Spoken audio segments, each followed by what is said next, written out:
we present What Ho, Jeeves by P.G. Wodehouse.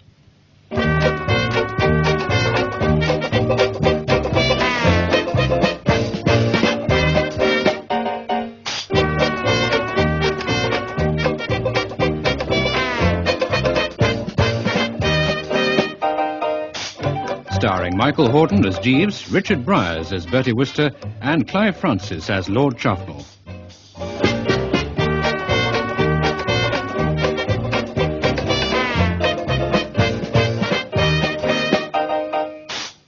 From the book Thank You, Jeeves, Episode 1, Chuffnell Regis.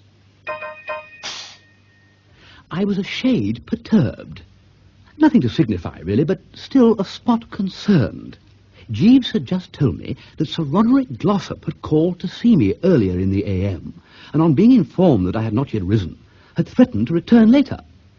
And I must say, as I sat in the old flat, idly touching the strings of my banjolele, an instrument to which I had become greatly addicted of late, I couldn't for the life of me imagine why Sir R. Glossop should be paying me social calls. Well, consider the facts, I mean. Ostensibly a nerve specialist, but in reality, as everybody knows, nothing more nor less than a high-priced loony doctor, this old pot of poison long ago decided I was balmy to the core. Ever since the abrupt end of my engagement to his daughter Honoria, he has considered me about as socially acceptable as the germ of dementia precox. So, as I say, what he was doing infesting my doorstep, hammering to be allowed admission, was more than I could fathom. I was still playing the banjolele when he arrived. Those who know Bertie Wooster best are aware that he is a man of sudden, strong enthusiasms, and that when in the grip of one of these, he becomes a remorseless machine, tense, absorbed, single-minded. It was so in the matter of this banjolele playing of mine, and I was twanging the strings like one inspired when the door opened and Jeeves shoveled in the foul, straight-waistcoat specialist to whom I've just been alluding. Sir Roderick Glossop, sir? What? Sir Roderick, good morning. You ought to be certified. I beg your pardon. You're a public menace. For weeks, it appears, you have been making life a hell for all your neighbours with some hideous musical instrument. Ah, I see you have it with you now. How dare you play that thing in a respectable block of flats? Infernal din! Did you say infernal din? I did. Oh. Well, let me tell you that the man that hath no music in himself is fit for... Jeeves? Sir? What was it Shakespeare said the man who hadn't music in himself was fit for? Treasons, stratagems, and spoils, sir? Thank you. Is fit for treasons, stratagems, and spoils. What are you talking about? Are you aware that the occupant of the flat below, Mrs. Tinkler Mulk, is one of my patients, a woman in a highly nervous condition? Spare me the gossip from the loony bin. Might I inquire on my side if you were aware that Mrs. Tinkler Mulk owns a Pomeranian? Don't drivel! I'm not drivelling. The animal yaps all day, and not infrequently, far into the night. So Mrs. Tinkler Mulk has had the nerve to complain of my banjolele, has she? Ha ha ha ha! Let her first pluck out the pom which is in her own eye. I am not here to talk about dogs. I wish for your assurance that you will immediately cease annoying this unfortunate woman. I'm sorry she's a cold audience, but my art must come first. That is your final word, is it? It is. Very good. You will hear more of this. And Mrs. Tinkler Mulk will hear more of this. Ah, good morning. Ah, that showed the old crumb.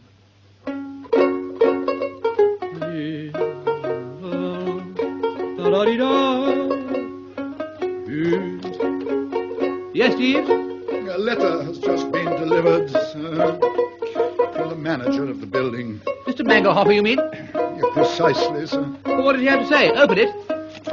I'm singing. Well, Jeeves? The letter is in the nature of an ultimatum, sir, concerning the musical instrument. Ha! Complaints, it would seem, have been lodged by the Honourable Mrs. Tinkler Mulk of C6, by Lieutenant Colonel J.J. Bustard, DSO of B5, and by Sir Everard and Lady Blennerhassett of B7. In consequence, Mr. Mangelhofer regrets that unless you abandon the practice of the instrument forthwith, he will have no option but to request you to leave Berkeley Mansions by the end of the month. Clear out, you mean? Yes, sir. Very well. Then you better tool down to Mr. Manglehopper's office and inform him that I choose the latter alternative, Jeeves. You are proposing to move, sir? Well, surely you cannot imagine that I would ever consider any other course. We shall be well rid of these Tinkler Mokes, these Bustards, and these Blennerhassett Jeeves. I leave them without a pang. But, sir, I fear you will encounter a similar hostility elsewhere. Not where I'm going. It is my intention to retire to the depths of the country. In some old world sequestered nook, I shall find a cottage, and there resume my studies. A cottage, sir? A cottage, Jeeves. If possible, honeysuckle covered. In that case, sir, I fear I must give my notice. Jeeves, did I hear you correctly? Yes, sir. You actually contemplate leaving my entourage? Only with the greatest reluctance, sir. But if it is your intention to play that instrument within the narrow confines of a country cottage... You say that instrument, Jeeves, and you say it in an unpleasant, soupy voice. Am I to understand that you dislike this banjolele? Exceedingly, sir. Well, you've stood it all right up to now. With great difficulty, sir. Well, let me tell you that better men than you have stood worse than banjoleles. Are you aware that a certain Bulgarian, Ilya Gospodinov, once played the bagpipes for 24 hours without a stop? Ripley vouches for this in his Believe It or Not. Indeed, sir. But you suppose Gospodinov's personal attendant kicked? A laughable idea. They are made of better stuff than that in Bulgaria. Be Bulgarian, Jeeves. No, sir. I fear I cannot recede from my position. But dash it, you say you are receding from your position. I should have said I cannot abandon the stand which I have taken. You mean this, Jeeves? Yes, sir. You've thought it all out carefully, weighing the pros and cons, balancing this against that? Yes, sir. And you are resolved? Yes, sir. If it is really your intention to continue playing that instrument, I have no option but to leave. Then leave, dash it! Very good, sir. Excuse me one moment. Confound the blighter. Bally domestic Mussolini. Ha!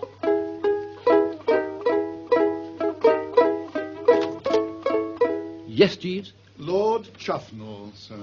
Chuffy, old friend of my youth. Hello, Bertie. What are you doing at the jolly old Metrop? Thank you, Jeeves. That will be all.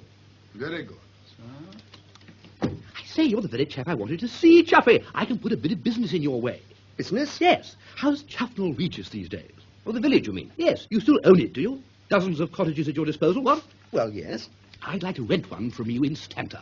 Well, certainly. But why? Well, come along to the drones for a bite of lunch, and I'll tell you. Well, I'd like to, Bertie, but I'm lunching with a man at the Carlton. Well, give him a miss. I couldn't. Well, bring him along then. We'll make it a threesome. Well, I don't think you'd enjoy it, Bertie. He's Sir Roderick Glossop. Oh, golly, really? But he's just been here. I didn't know you knew him. Well, I don't very well, but he's a great friend of my Aunt Myrtle. And you're lunching with him. Is this wise, Chuffy? Is it prudent? It's an awful ordeal putting on the nosebag with this man. I know, I've done it. Well, I dare say, but I've got to go through with it. I'm hoping he may have found someone to rent Chuffnell Hall for the summer. The ancestral H? I thought you were trying to sell it. Well, I am. But who wants to buy a house with 150 rooms in these times? I can't even give the bally edifice away. No, I'm stuck with it, Bertie, and that's that. However, all this doesn't explain what sends you to Chuffnell, Regis.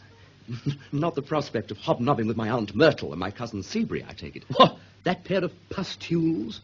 Absolutely not. No, Chuffy, I am studying the banjolele. Yes, I get the idea. So what you require is a cottage both quiet and secluded. Have you one? I've got the very shack for you. It's on the edge of the harbour and not a neighbour within a mile except Police Sergeant Vools. And he plays the harmonium, so you could do duets. Fine. Oh, and there's a troupe of nigger minstrels down there this year. You could study their techniques. Chuffy, it sounds like heaven. I'll come tomorrow, and we shall be able to see something of each other for change. You don't come playing that damn instrument at the hall. Oh, no, man, of course not, no. But I'll drop over to lunch with you most days. Thanks. Don't mention it. Oh, by the way, what has Jeeves got to say about all this? I shouldn't have thought he would have cared to be cooped up in a cottage with a banjolele. Jeeves has nothing to say on that or any other subject. He may still be in evidence about the flat, but in fact we have parted brass rags. What? Yes. From now on, Jeeves will take the high road, and I'll take the low. He had the immortal rind to tell me that if I didn't give this up, he would resign. I accepted his portfolio. You've really let him go? I have. My self-respect would not permit me to accept the man's terms. I mean, you can push a Wooster just so far. Very good, Jeeves, I said to him. So be it. I shall watch your future career with considerable interest. That was that. Well, well, well. So you've parted with Jeeves, have you? Well, well. Any objection to my looking in and saying goodbye to him, Bertie? Well, none whatever. He's in the kitchen. Follow the green line. It would be a graceful act. Quite. So I've always admired his intellect. Oh, me too. No one more. Yes, well, look, I think I'll be popping then, Bertie. Yeah. Well, cheerio. Toodle pipple, man. Cheerio. Dash, Jeeves.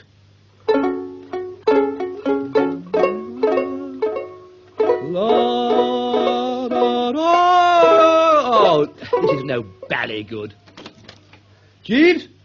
Sir? Has Chuffy gone? Yes, sir. His lordship has just departed. Jeeves, a word. Yes, sir. Touching on our conversation just now, I've been thinking things over. I have come to the conclusion that we have both been hasty. Let us forget the past. You may stay on. It is very kind of you, sir, but are you still proposing to continue the study of that instrument? Yes, Jeeves, I am. Then I fear, sir. Very good, Jeeves, that is all. I will, of course, give you an excellent recommendation. Thank you, sir. It will not be necessary. I have just entered the employment of Lord Chuffnell. What? You mean he scooped you in already? Yes, sir. I go with him to Chuffnell Regis in about a week's time. Oh, you do you? Well, it may interest you to know that I repair to Chuffnell Regis tomorrow. Indeed, sir. Yes, I've taken a cottage there. Oh, we shall meet at Philippi, Jeeves. Yes, sir. Or am I thinking of some other spot? No, sir. Philippi is correct. Right-ho, then, Jeeves. At Philippi. Very good, sir.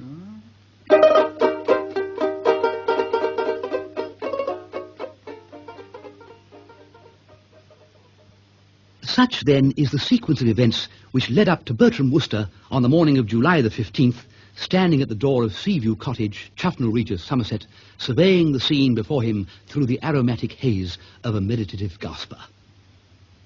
It was the 5th morning of my visit, and I was feeling absolutely in the pink.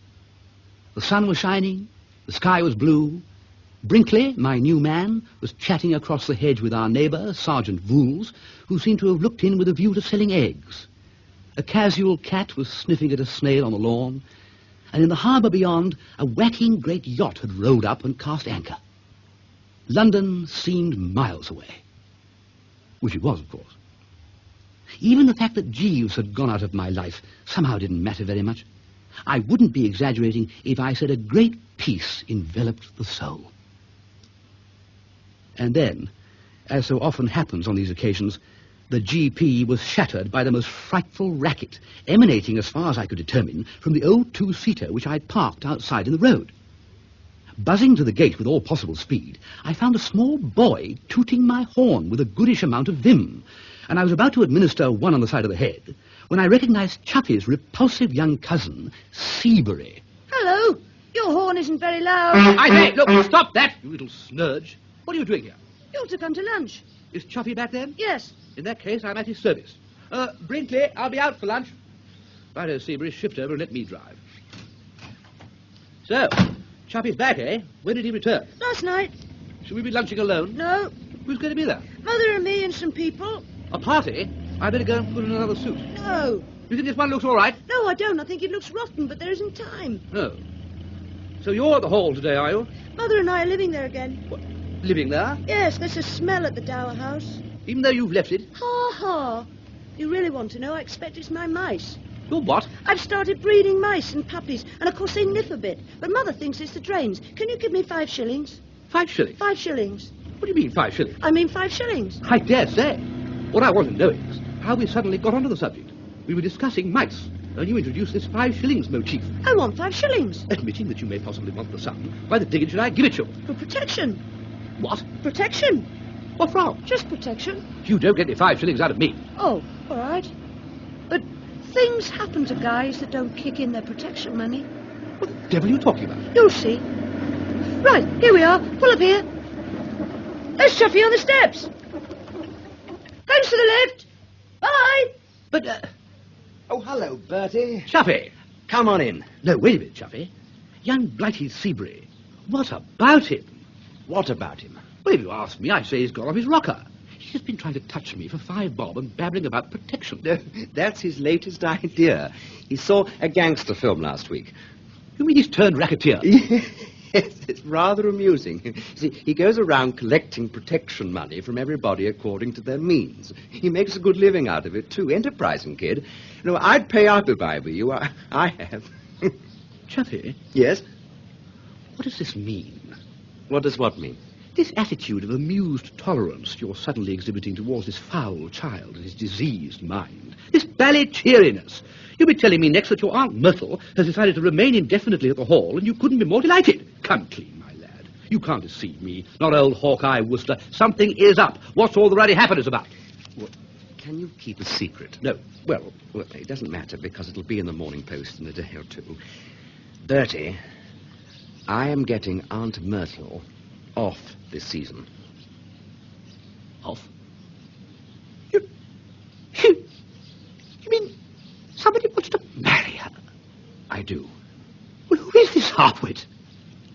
Your old friend, Sir Roderick Glossop. What? But old Glossop can't be contemplating matrimony. Why not? He's been a widower more than 2 years. Well, I'm dashed. Yes. Well, there's one thing, Chuffy, old man. This means that little Seabury will be getting a really testing stepfather, and old Glossop just the stepson I could have wished him. There is lots of good in this Glossop, Bertie. Loose thinking, old man, he's a hellhound. Well, he's doing me a bit of good anyway. He's found an American millionaire he thinks he can sell the Hall to. Not really. Yes. If all goes well, I shall at last get rid of this blasted barracks and have a bit of money in my pocket. And all the credit will be due to Uncle Roderick, as I'd like to think of him. So you will kindly refrain, Bertie, from making nasty cracks at his expense. You must learn to love Uncle Roddy for my sake. Well, I'm sorry, Chuffy, but I fear I cannot recede from my position. Personally, I regard him as a lifesaver. Yes, but are you sure this thing is going to come off? I mean, what would even an American millionaire want with a place the size of the Hall? Oh, well, that part of it is simple enough. He's a great pal of old Glossop's, and the idea is that he shall put up the cash and let Glossop run the house as some sort of country club for his nerve patients. All I'm worried about is getting his signature on the dotted line. Glossop's bringing him to lunch today, and I'm scared stiff something may go wrong. So I'm doing him well at the festive board. He's bound to soften up a bit after a fat lunch, isn't he? Well, unless he's got dyspepsia. Many American millionaires have. This man of yours may be one of those fellows who can't get outside more than a glass of milk and a dog biscuit. Not old Stoker. Stoker? Yes. Stoker? Yes. Not J. Washburn Stoker? The very same. Why, do you know him? I met the old pirate in New York. Oh, my golly, he's coming to lunch, you say? Yes, with his young son Dwight and his daughter Pauline. Pauline? You know her too? Just a little. Only a little? Quite a little. Just fairly pally, that's all. Then why did you jump 3 feet in the air when I mentioned her name? Did I? You did. Oh, well, no reason, just surprise. She's a beautiful girl, Bertie. Oh, very. And charming. Oh, most. In fact, attractive. Oh, quite. I saw a good deal of her in London. Yes? We went to the zoo and Madame Tussauds together. I see. Oh, in fact, here they come. Oh, gosh. Look, Chuffy, old man, I was thinking, if it's all the same to you, it might be better if I didn't join the throng at the luncheon table. Why? Well, J. Washburn Stoker doesn't like me. And it would be deceiving my public to deny that as I skimmed round the side of the house and shot into a vacant bush, I was pretty well a twitter. Chuffy's casual announcement that J. Washburn Stoker and his daughter Pauline were on the strength was about as juicy a biff as I've had for years. And when I've given you the inside story, I think you will agree with me that I was entitled to be about as a twitter as I jolly well liked. A situation fraught with disturbing potentialities had arisen. About 3 months before, you see, I'd popped across to New York for a space, and one night in the course of a beano of some description at the Sherry Netherland, I'd made the acquaintance of this Pauline Stoker. She got right in amongst me. Her beauty maddened me like wine. In New York, I've always found one gets off the mark quickly in matters of the heart. This, I believe, is due to something in the air. At any rate, 2 weeks later, I proposed to Pauline. She accepted me. So far, so good. But mark the sequel. Scarcely 48 hours after that, I received a letter from the father of the bride-to-be notifying me that it would be unnecessary to order the new sponge-bag trousers and gardenia because my nomination had been cancelled. I later learnt that the hand that had flung the monkey wrench into the machinery had been the hand of Sir Roderick Glossop. Over in New York to take a professional look at J. Washburn Stoker's second cousin George, he had seen the announcement in the morning paper and had immediately rung up J.W. to tell him that I was not the ideal son-in-law, being more or less off my onion. And now here I was, sitting in a bush at the back of Chuffnell Hall, while J. Washburn Stoker, Pauline and old Glossop were all tumbling out of a car at the front. Embarrassing, what? Very. However, I didn't have long to ruminate on my predicament because I'd hardly got settled down comfortably in the bush or shrub when the leaves of the same were suddenly parted by a female hand and I found myself face to face with Pauline Stoker. Well, well, well. Old Colonel Wooster in person. I thought it was. What are you doing in that bush, Bertie? Nothing. Well, come out and talk to me. Are your father and old Glossop in the vicinity? No. Ah, righto then. Well, well, you little blob of sunshine. You're looking fine. Say, what are you doing in these parts? What, me? I'm temporarily in retirement. I've got a cottage down by the harbour. You must have been surprised to see us. I was. More surprised than pleased, eh? Oh, well, of course, old thing, I'm always delighted to meet you, but when it comes to your father... He's not one of your greatest admirers, is he? Let's hope he doesn't come around the corner and find us with our heads together. He's convinced I'm still pining for you. Little knowing that you never had a happier moment in your life than when you got his letter. No, I say. Oh, Bertie, be honest. You know you were delighted and relieved. Oh, dash it, really, I wish you wouldn't talk like that. I always esteemed you most highly. You did what? Where do you pick up these expressions? Well, I suppose from Jeeves, mostly. My late man. He had a fine vocabulary. When you say late, do you mean he's dead or just unpunctual? He's left me. He didn't like me playing the banjolele, and he is now with Chuffy. Chuffy? Lord Chuffnell. Oh, Bertie, have you known Lord Chuffnell long? Oh, rather. You're great friends? Bosom is the most used. Oh, good. I hoped you were. I wanted to, talk to you about him. I can confide in you, can't I, Bertie? Of course. Oh, I knew I could. That's the comfort of having been engaged to a man. When you break it off, you feel such a sister. You mean you look on me as a brother? Yes, as a brother. How quick you are. And I want you to be very brotherly now. Tell me about Marmaduke. I don't think I know him. Lord Chuffnell, idiot. He's named Marmaduke. Marmaduke? That's why he was always evasive and secretive about it at school. It's a beautiful name. Hello. Nobody says Marmaduke is a beautiful name wantedly without good reason. Hello. All right. Less of the Sherlock stuff. I'm not trying to hide anything. I was just going to tell you. But you love this. Excuse me. This Marmaduke? I'm crazy about it. Good. Don't you worship the way his hair fluffs up behind? Well, I've better things to do than go about staring at the back of Chuffy's head. But if what you say is really so, young Pauline, be prepared for tidings of great joy. Chuffy and I were talking about you just now, briefly, and a certain bulbous look in the old boy's eyes, taken with a marked crimsoning of the complexion and a definite wiggling of the nose, convinced me that he is deeply enamored of you. I know that, you chump. Do you think a girl can't tell? Oh. But I mean, if he loves you and you love him, I fail to comprehend what you're beefing about. Why can't you understand? He's obviously dippy about me, but not a yip from him, not a syllable. Well, of course not. But surely you realize there's a certain decency in these matters, a certain decorum. Naturally, he wouldn't say anything yet. Dash it, give the man a chance. He's only known you 5 days. Anyway, what do you want me to do about it? Well, you're a friend of his. You could give him a hint. Tell him there's no need for cold feet. What? Oh, Jeeves? Good afternoon, sir. Well, Jeeves, what is it? Mr. Stoker, sir. He's inquiring after Miss Stoker's whereabouts. Oh, you better push along, Pauline. Oh, I suppose so. Oh, will you talk to him, Bertie, for me? The matter shall have my prompt attention. Oh, thank you. Well, see you later, then. Bye-bye. Cheerio. Jeeves. Sir? I should rather like, if you have a moment to spare, to split a word with you regarding old Chuffy. Very good, sir. You'll agree with me that something's got to be done about the 5th Baron, I take it? I beg your pardon, sir? Oh, come, Jeeves.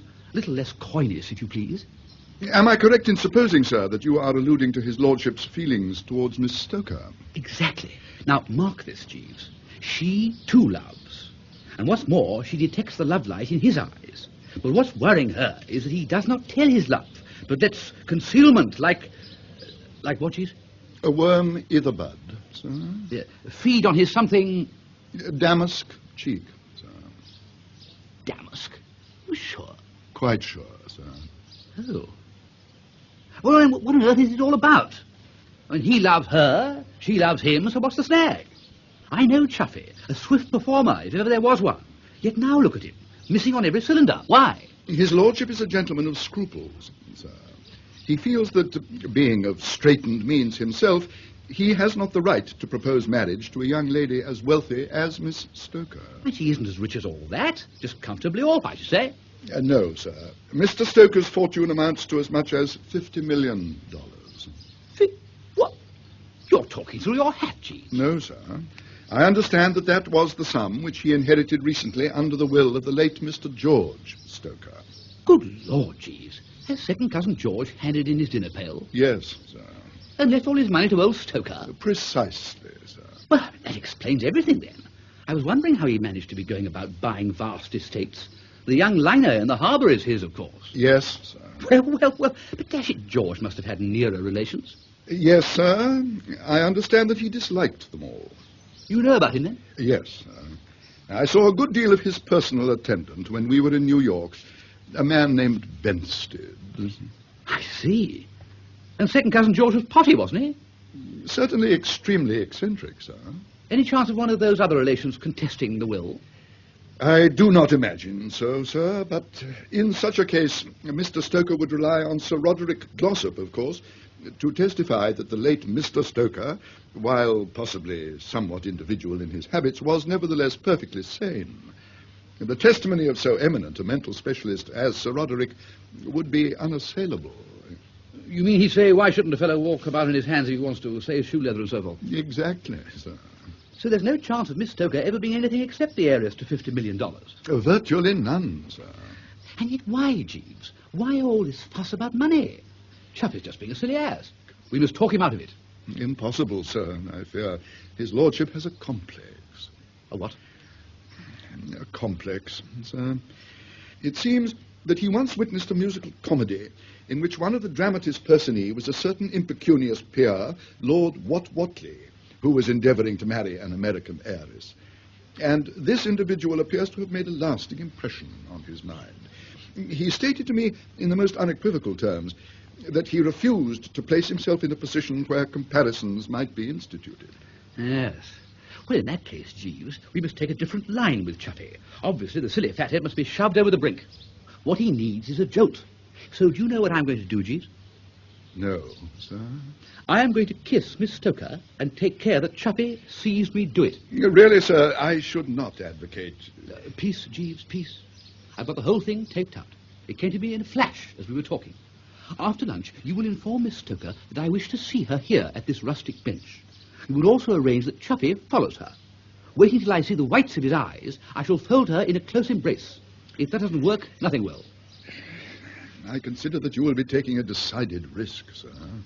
His lordship is in a highly emotional condition. Well, a Wooster can put up with a punch in the eye for the sake of a pal. No, Jeeves, no, Jeeves, no. I desire no further discussion. The thing is settled. All that remains is to fix the time. Let's say 2:30, shall we? Very good, sir. Oh, wait a minute, Jeeves. I spot a flaw straight away.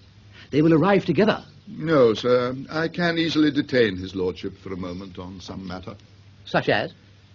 I have long been desirous of canvassing his lordship's views as to the desirability of purchasing some new socks. Well, you know how you are when you get on the subject of socks, Jeeves. Don't get carried away and keep him talking for an hour. I want to get this thing over. I quite understand, sir. Righto then. 2:30 it is, what? Very good, sir.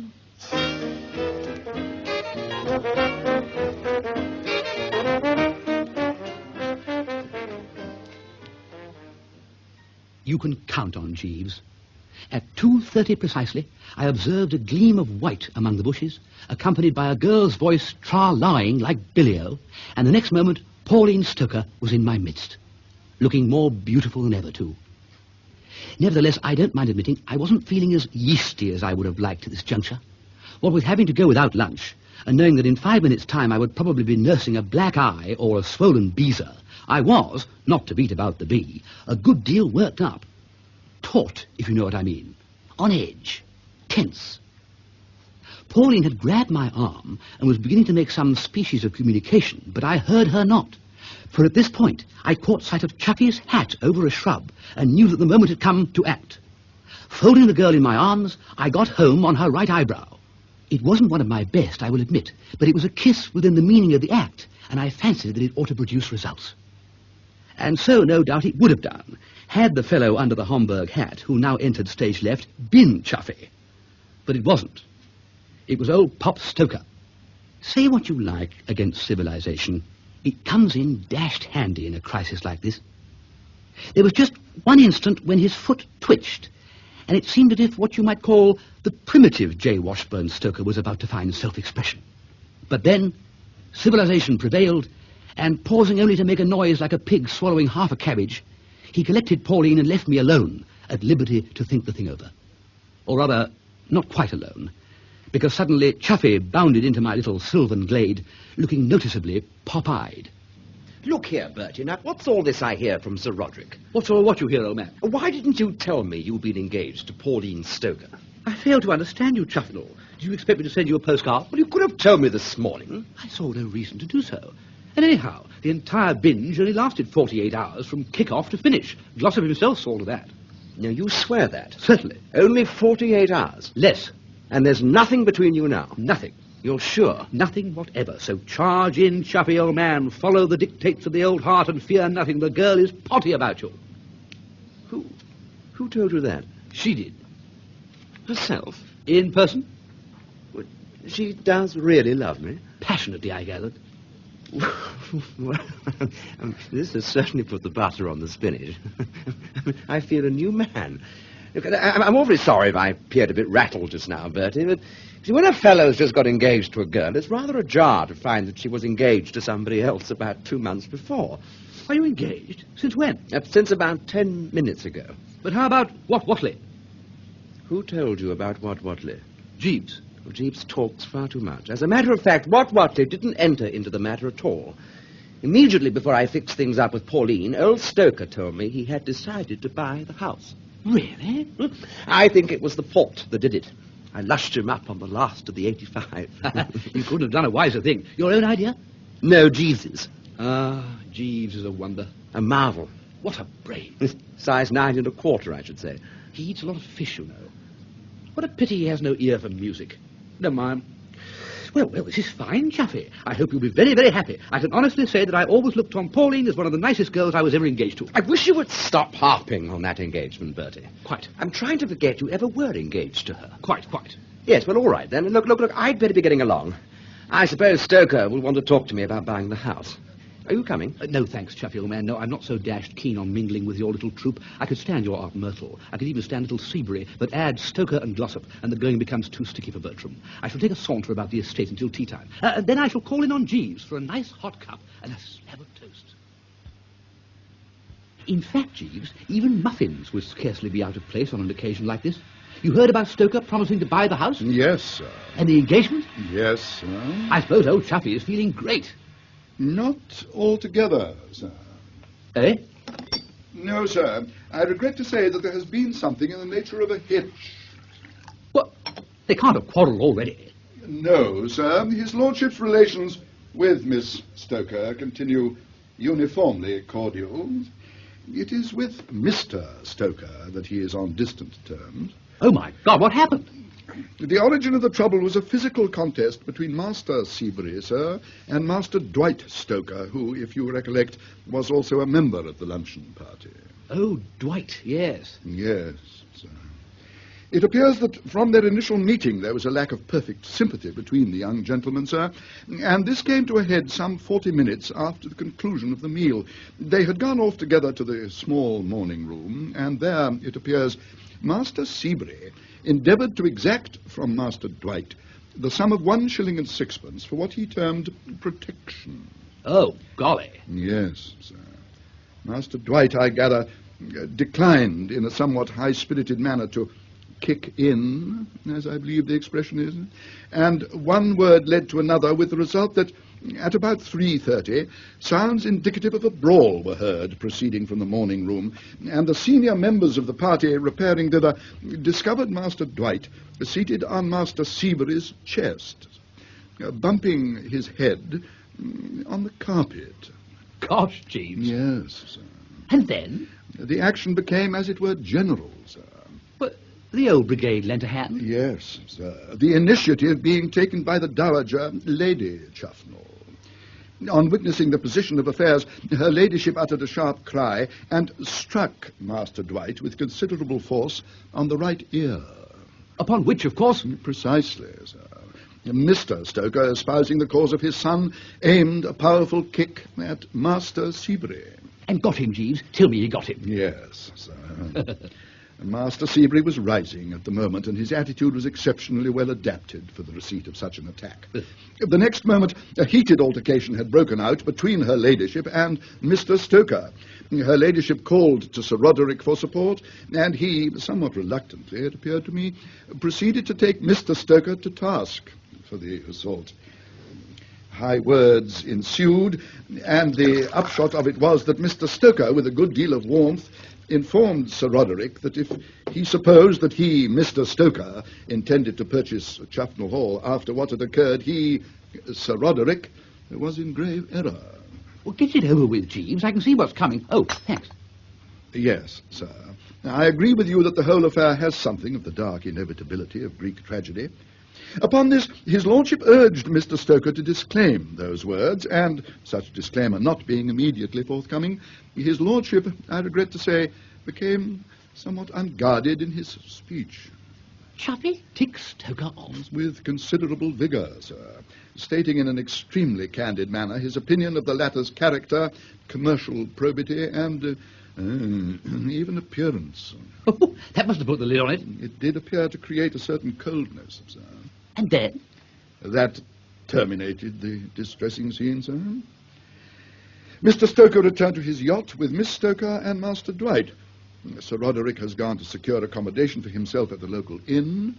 Lady Chuffnell is applying arnica to Master Seabury in his bedroom. His lordship, I believe, is taking the dog for a run in the West Park. And when all this happened, had Chuffy told Stoker he wanted to marry Miss Stoker? No, sir. Well, I can't see how he can very well do it now. I fancy the announcement would not be cordially received, sir. No, they will have to meet by stealth. Even that would be a little difficult, sir. I should have mentioned that I chanced to be an auditor of a conversation between Mr. and Miss Stoker, from the substance of which I gathered that it was the gentleman's intention to keep Miss Stoker virtually in durance vile on board the yacht for the duration of their stay. But you said he didn't know anything about the engagement. Mr. Stoker's motive in immuring Miss Stoker on the vessel is not to prevent her encountering his lordship, but to obviate any chance of her meeting you, sir. What? The fact that you embraced the young lady has convinced him that her affection for you has persisted since your parting in New York. Are you sure you really heard all this, Jeeves? Yes, sir. Well, how did you come to do that? I was conversing with his lordship on one side of a screen of bushes when the conversation I have described broke out on the other side. There was no alternative but to overhear Mr. Stoker's remarks. What? You were talking with Chuffy, did you say? Yes, sir.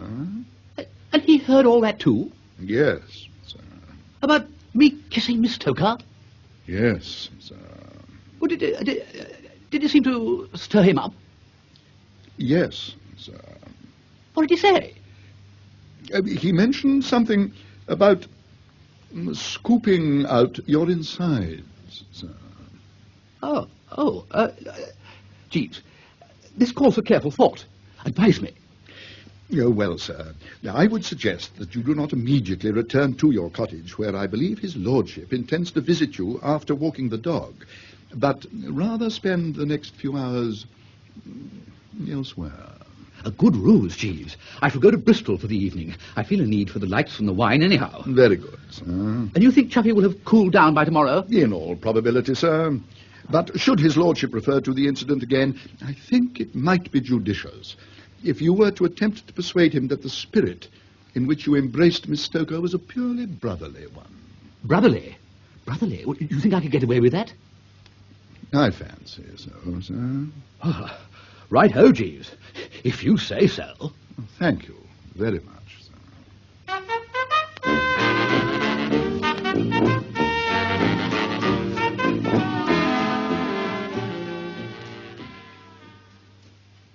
I suppose it must have been getting on for midnight when I fetched up again outside the Wooster GHQ, and I just finished garaging the car when I spotted a dim figure infesting the Chuffnell Regis waterfront not far off. The next moment, this DF started sprinting towards me, yelling my name, and I realized with a stab of horror who it was. It was Marmaduke, 5th Baron Chuffnell. Aha, Wooster, there you are at last. Here I am, yes, Chuffy, and I've heard all. Jeeves told me. Too bad, too bad. I little thought, old man, when I bestowed a brotherly kiss on Pauline Stoker by way of congratulating her on your engagement, that you would so totally misinterpret my action. Brotherly? Essentially brotherly. Old Stoker didn't seem to think so. Well, we know what sort of a mind old Stoker has got, don't we? Brotherly? Chuffy, I suppose I shouldn't have done it. But you know how it is when a fellow you've been at private school, Eton and Oxford with, gets engaged to a girl on whom you look as a sister? One is carried away. Yeah. Well, all right. But in the future, a little less of this fraternal stuff. Quite. I mean, switch it off. Resist the impulse. Certainly. If you want sisters, seek them elsewhere. Just so. And I don't want to feel when I'm married that at any moment I may come into the room and find a brother and sister act in progress. I quite understand, old man. Then you still intend to marry this Pauline? Of course I intend to marry her. Even though old Stoker isn't going to buy the hall? What are you talking about? Well, what price Watley now? Bertie, don't please remind me of a time when I must have been absolutely potty. I can't imagine how I ever felt like that. The curse of Watley has been exorcised. This wedding is going through. Fine. After all, what does money matter? Quite. And I mean, love's love. Absolutely. I say, old man, I suppose she really does love me, though. Didn't she say so? Well, she said so, yes. Yes, she said so, but, I mean, can you believe what a girl says? My dear chap. Well, I mean, they're great kidders. She may have been fooling me. Morbid laddie. It seems so dashed odd that she should have let you kiss her. I took her by surprise. She could have sloshed you on the ear. Why? She naturally divined that the embrace was purely brotherly. Brotherly? Wholly brotherly. Well, it may be so. Have you any sisters, Bertie? No. But if you had, you would kiss them? Repeatedly. And you really do swear there's nothing between you and Pauline now? Absolutely nothing. We have often laughed heartily at the thought of that moment's madness in New York. I've never heard you. Haven't you? Oh, we have. We have done, frequently. Oh. Well, perhaps it's all right, then. I suppose it's all right. Well, very well. Well, look, good night, Bertie.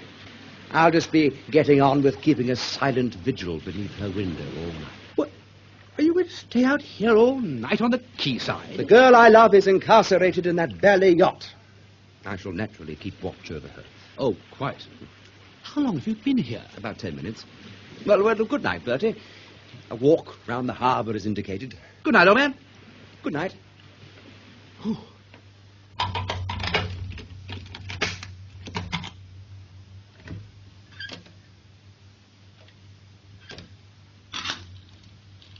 Oh, now, where's that valley candle? Ah. There we are.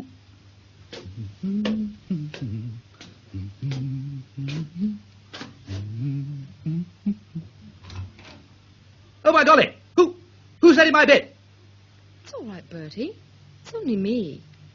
Pauline! Oh, gosh! In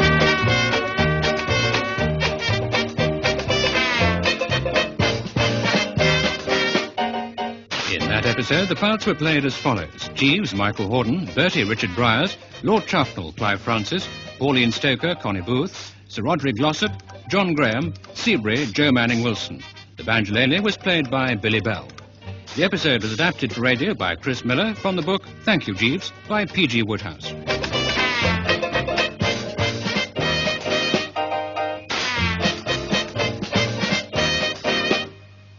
The programme was produced by Peter Titheridge.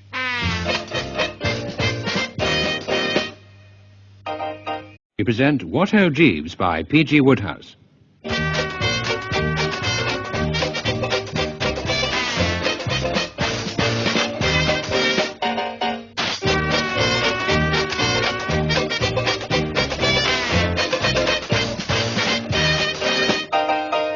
Starring Michael Hordern as Jeeves, Richard Briers as Bertie Wooster, and Clive Francis as Lord Chuffnell.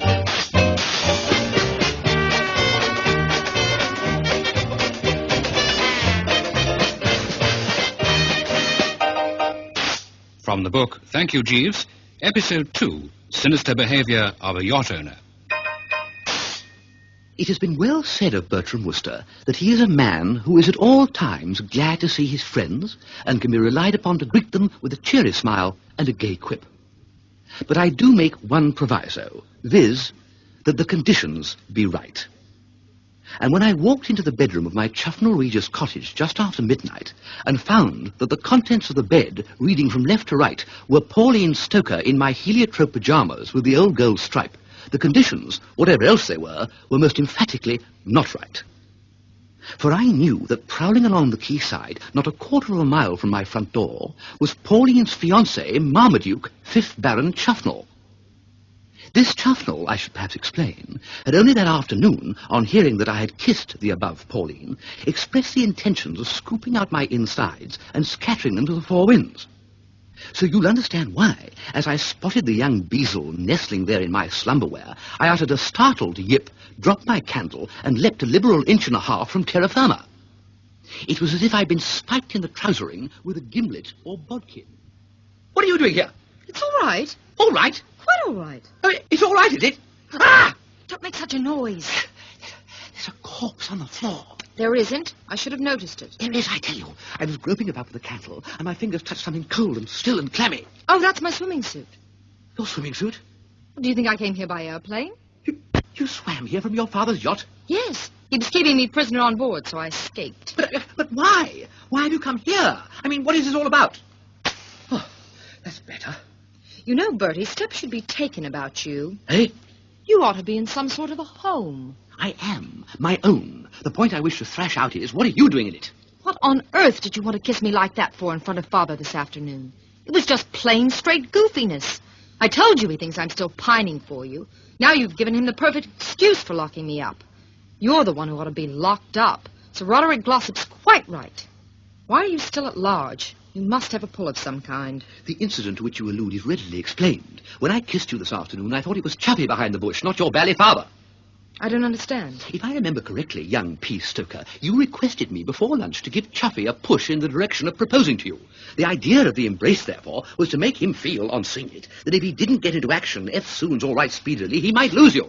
You didn't think that out by yourself. That was very sweet of you, Bertie. Well, we Woosters are sweet, exceedingly sweet when a pal's happiness is in the balance. I can see now why I accepted you that night in New York. There's a sort of woolly-headed duckiness about you. You know, if I wasn't so crazy about Marmaduke, I could easily marry you. Oh, no, don't dream of it. I mean to say... Oh, it's all right. I'm not going to. I'm going to marry Marmaduke. That's why I'm here. Oh, that's why you're here? Yes.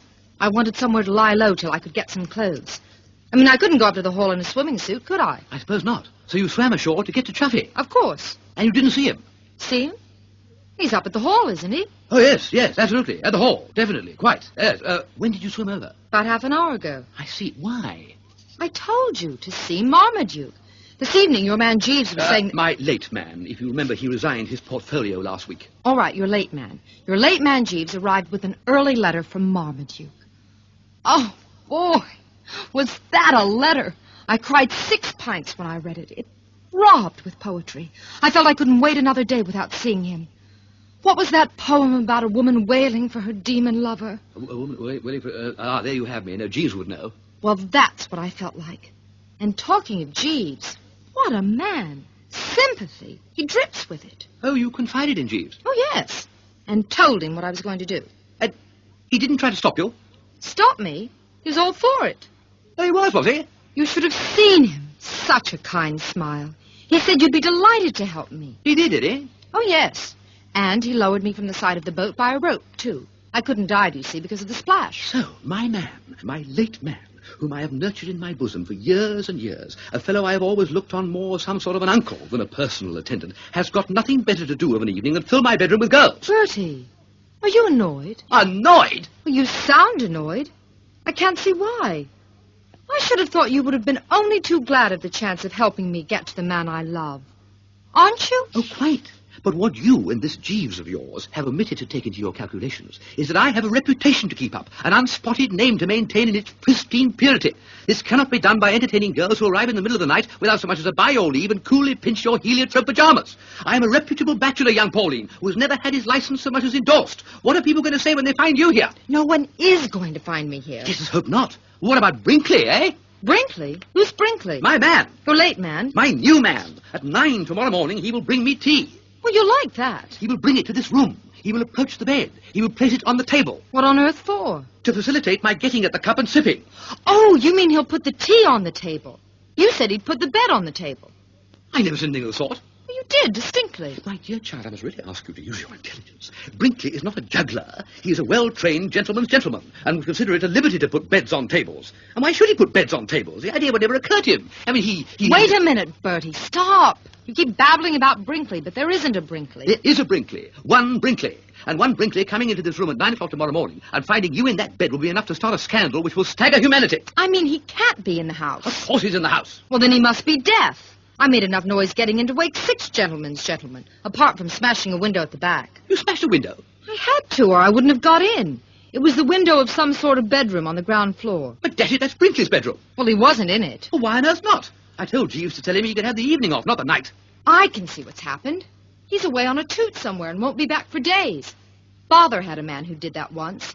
He went out for his evening from our house on East 67th Street, New York, on April the 4th in a bowler hat, gray gloves, and a check suit, and the next we heard of him was a telegram from Portland, Oregon on April the 10th saying he'd overslept himself and would be back shortly.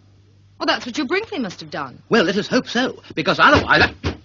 Oh, my golly, who's that? It's Father. What have you blown the candle out for? So he can't see a light in the window, of course. If he thinks you're asleep, he may go away. What a hope. Are you really sure it's your father? Positive. Oh.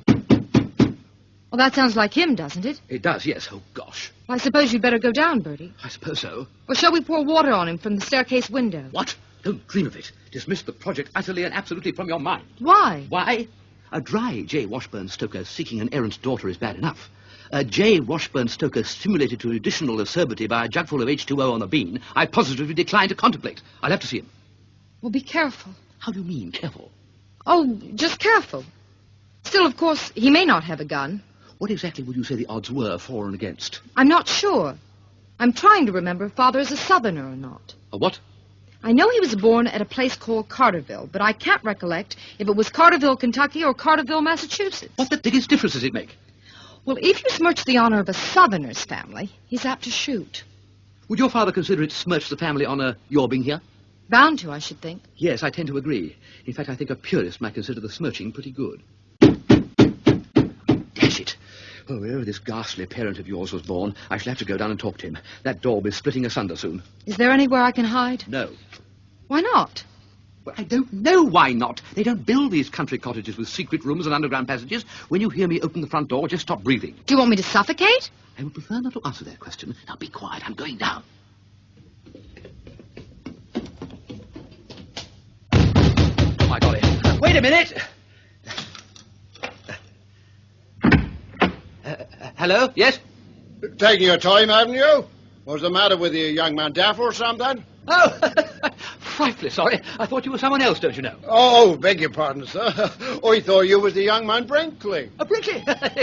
Brinkley's out. Are you a pal of his? No, sir, Sergeant Vools. Oh, Sergeant Vools. Anything I can do for you? Well, sir, this is my young nephew, sir, Constable Dobson. Oh, Dobson, a fine night, is it not? Oh, yes, sir. But I seen something suspicious, sir. Yes, sir. Are you aware, sir, the window broke at the back of your residence? My young nephew has spotted it and thought best to wake me up and have me investigate, see? A ground floor window, sir, with a whole pane of glass gone from it. Oh, that. Yes, Brinkley did that yesterday. Silly ass. You knew about it then, sir? Oh, yes. Quite all right, Sergeant. Well, you know best if it's quite all right, sir, but I should say there was a danger of marauders getting through. I thought I did see a marauder getting through, Uncle Ted. What? Then why didn't you tell me before, you young martinet, and don't call me Uncle Ted when we're on duty? No, Uncle Ted. You'd best let us make a search of the house, sir. No, certainly not, Sergeant. No, quite out of the cue. It would be wiser, sir. Sorry, but it can't be done. Absolutely not. Well, please yourself, sir, but you're shackling the police. That's what you're doing, say. There's too much shackling of the police these days. There was a piece in the mail about it yesterday. Unshackle the police, it said, because of the increase of crime in lonely rural districts. The number of indictable offences, it said, has rose from 134,581 in 1929 to 147,031 in 1930. And it's because the police are shackled, sir. Oh, well, I'm sorry. Yes, sir. And you're going to be sorrier when you go upstairs to your bedroom and a marauder cuts your throat from ear to ear. Fight these gloomy views, my dear old police sergeant. I anticipate no such contingency. I've just come from upstairs and I give you my word there were no marauders. Oh, as you say, sir. Well, come along, Constable. If we're to be shackled, there's nothing to keep us here. Good night, sir. Good night. Who was it, Bertie? Shh. It was a constabulary. What did they want? Apparently they saw you getting in. What a lot of trouble I'm giving you. Oh, no, only too pleased. Well, I suppose I might as well be pushing along. Are you going? Well, in the circus I can hardly doss down on the premises. I shall withdraw to the garage. Isn't there a sofa down there? There is. Noah's. He brought it ashore on Mount Ararat. I'll be better off in the car. Oh, Bertie, I am giving you a lot of trouble. Now, don't you worry, old thing. We Woosters can rough it when it's a matter of giving two fond hearts a leg up. I shall be all right. Good night. Good night, Bertie.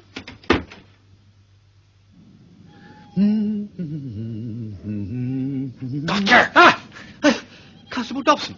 Oh, I beg your pardon, sir. I thought you was the marauder. No, Constable, no. Just me.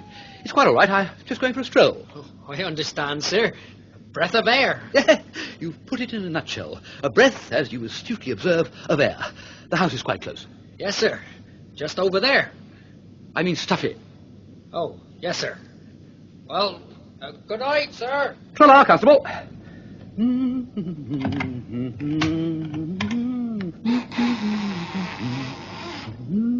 Got ya!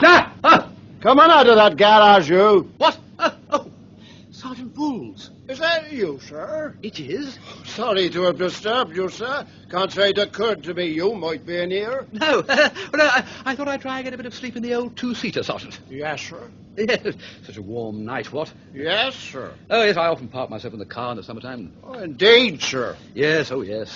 Well, I won't keep you. Good night, Sergeant. Good night, sir.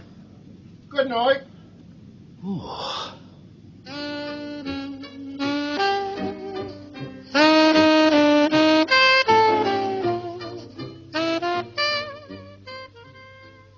As two-seaters go, I'd always found my Widgeon 7 fairly comfortable. But then I'd never before tried to get the 8 hours in it. And you'd be surprised at the number of knobs and protuberances which suddenly seem to sprout out of a car's upholstery when you seek to convert it into a bed. At any rate, I don't suppose I counted more than about a platoon and a half of sheep before I realized that if I was to have any chance of achieving the dreamless before dawn, it would have to be somewhere a mite less cramped. Accordingly, 2 minutes later, I could have been seen heading towards the southwest corner of my estate, where there stood, I knew, a species of shed or outhouse, used by the gardener by day for stacking his tools and flower pots and whatnot. It seemed to me just the place for Bertram to get his well-earned dollop of sleep. And you know, in no time at all after that, I was reclining on a segment of sacking on the floor of this outhouse or shed, drinking in the aroma of mice and mould, and beginning at last to feel a soothing drowsiness steal over me. Blissful, don't you know? Blissful. But it couldn't last, of course.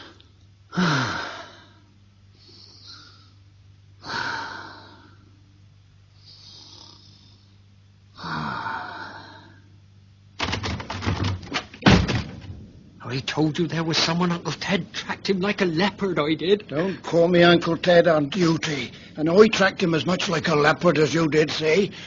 Aha. Ha-ha!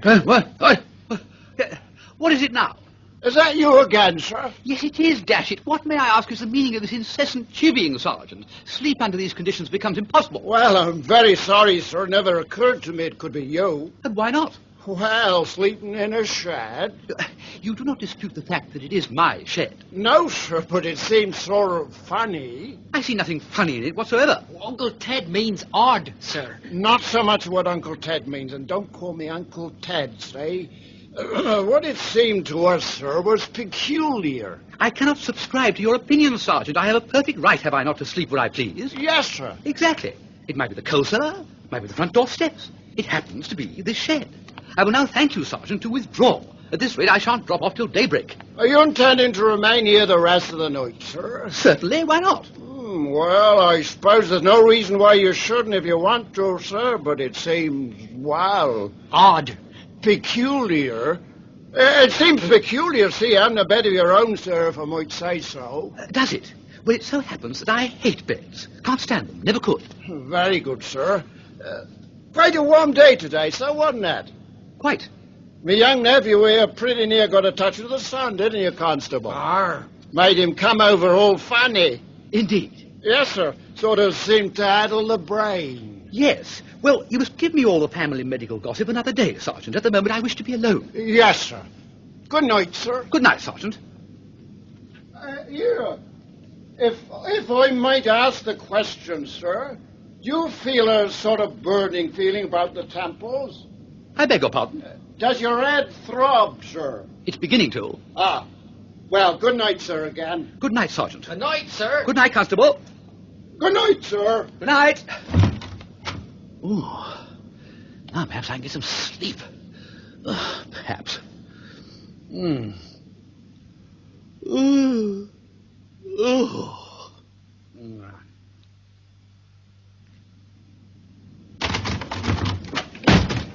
Is this where he is, Sergeant? Yes, sir. Aha. What? Bertie, it's all right. It's me, old man. Chuffy. I found his lordship by the side of the arbour, sir. You would. The sergeant was worried about you, Bertie. He seemed to think your manners strange. So he brought me along to have a look at you. Very sensible of you, Vools. Thank you, my lord. Sound move. Thank you, my lord. You couldn't have done a wiser thing. Oh, thank you, my lord. So you've got a touch of the sun, Bertie. I have not got a touch of any bally sun. Well, Vools thought so. Vools is an ass. Begging your pardon, sir, you informed me your head throbbed, say, and I assumed the brain was addled. Exactly. You must have gone slightly off your rocker, old chap, mustn't you? I mean, to be sleeping out here. What? Why shouldn't I sleep out here? But you've got a bedroom, old fellow. You've got a nice bedroom, haven't you? I should have thought you would have found it so much snugger and jollier in your cosy little bedroom. Yeah, well, there's a spider in my bedroom. A spider? Pink? Pinkish. With long legs? Fairly long legs. And hairy, I shouldn't wonder. Very hairy. Yes, I see. Well, look, Sergeant, it's all right. Nothing to worry about. He's simply as tight as an owl. Oh, is that so, my lord? That's all. That's the trouble. Completely boiled. You notice the glassy look in the eyes? Yes, my lord. I've seen him like this before, you know. Once, after a bump supper at Oxford, he insisted that he was a mermaid and wanted to dive into the college fountain and play the harp there. Young gents will be young gents, my lord. Well, we must put him to bed. Oh, no. I don't want to go to bed, Chuffy. Not at all. No. It's all right, Bertie. Quite all right. We understand. No wonder you were frightened, beastly great spider. Enough to frighten anyone, but it's all right now. Vools and I will come up to your room with you and kill it. You aren't scared of spiders, Vools? No, my lord. But Now, Bertie, calm down. Vools will stand by you. Vools can tackle any spider. No. Oh, yes, he can. How many spiders was it that you were telling me you took on in India once, Vools? 96, my lord. Big ones, if I remember rightly. Oh, whackers, my lord. There you are, Bertie. You see, there's nothing to be afraid of.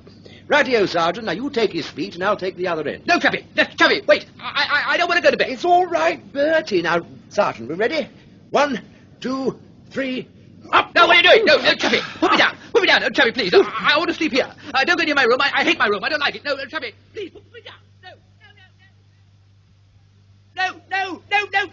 No. One more heave over the banisters, Fools. Yes, my lord. No, don't go into that room. That's all right, Bertie. Soon be in bed by now. There. But Oh. That's dashed odd. Where the devil? I know. Spider's all gone, eh? Good. Now, thank you, Sergeant. I can manage now. You're sure, my lord? Oh, yes, it's quite all right now. He always drops off to sleep on these occasions. You can pop off. Oh, thank you, my lord. Good night. Good night, Sergeant. Now, there's my little man. You lie quite quiet and take things easy. But Chuffy... Shh! Uncle Chuffy will take your boots off. But dash it. What a night, Bertie. Well, close call that. I just managed to get into the hanging cupboard outside in time. Who were those men? Marmaduke! There's a perfectly simple explanation, Chuffy, old man. Marmaduke! So,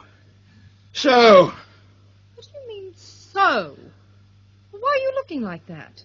I see. Now, Chuffy, what you want on an occasion like this is simple faith. The poet Tennyson tells us... Shut up. I don't want to hear anything from you. Righto, but all said, simple faith is better than Norman blood, and you can't get away from it. Simple faith? What do you... Oh, so that's what you think, is it? Of course I don't. You do? I don't. Yes, you do. I do not. You do. You shut up. Righto. That is what you think. It is not. I don't think anything of the kind. I know that Bertie has been Scrupulously correct in his behaviour throughout. sleeping in a potting shed. Well, I think my version sounds better, old man. Be quiet. That, however, is not the point. The fact remains, Miss Stoker, that in spite of being engaged to me and pretending this afternoon that you were tickled pink to be engaged to me, you are still so much in love with Bertie that you can't keep away from him. You think I don't know all about your being engaged to him in New York, but I do. Only for 48 hours, old thing. As I was saying, I am not complaining, not at all. You have a perfect right to love who you like. Whom? What? Whom? To love whom you like. It's an accusative, being the object of the verb love. Bertie. Jeeves is maybe rather a purist in these matters, I'm afraid. Bertie, will you keep quiet? Of course. You keep shoving your oar in. Sorry. Shan't occur again. Good. Now you've made me forget what I was going to say. Then perhaps you'll just listen to what I'm going to say. Eh? I suppose you've no objection to my putting in a word? Oh, none. Excellent. Well, in the first place, you make me sick. Indeed? Yes, indeed. In the second place, I hope I never see you again in this world or the next. Really? Yes, really. I hate you. I wish I'd never met you. I think you're a worse pig than any that you've got up at that beastly house of yours. I didn't know you kept pigs, Chuffy. Black Berkshires. Well, if that's how you feel... There's money in pigs. All right. If that's how you feel, well, all right. My Uncle Henry used to... Bertie.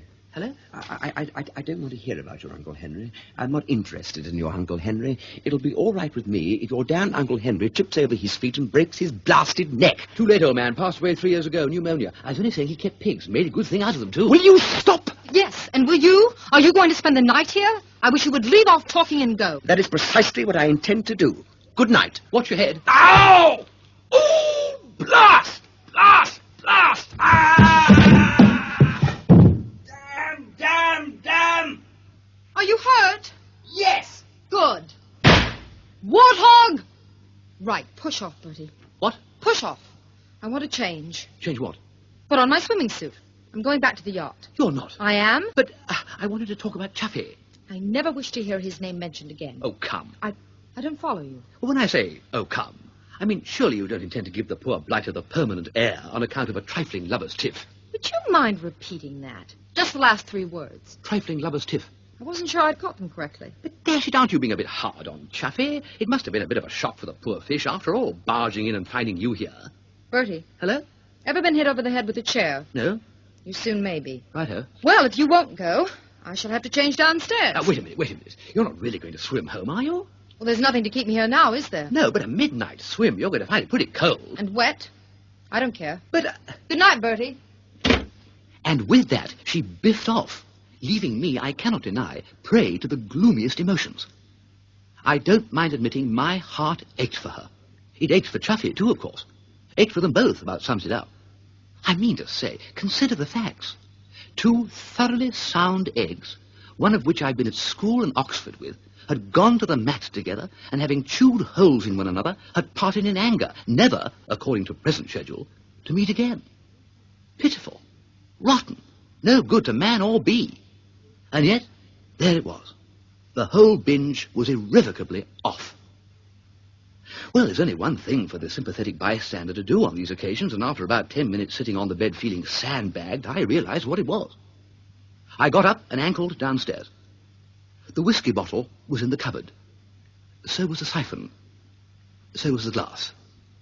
And I was just mixing myself the snifter of a lifetime when, for the second time that night, there was a dickens of a knocking at the front door. I had been pushed too far.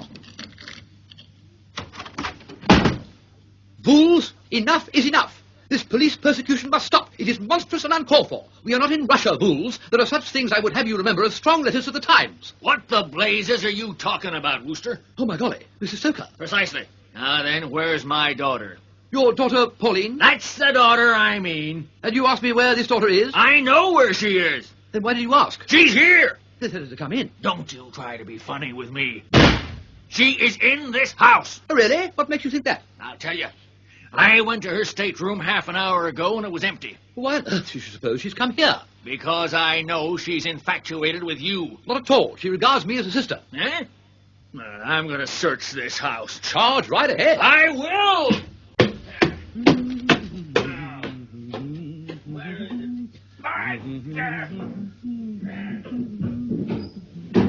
Oh. That's better.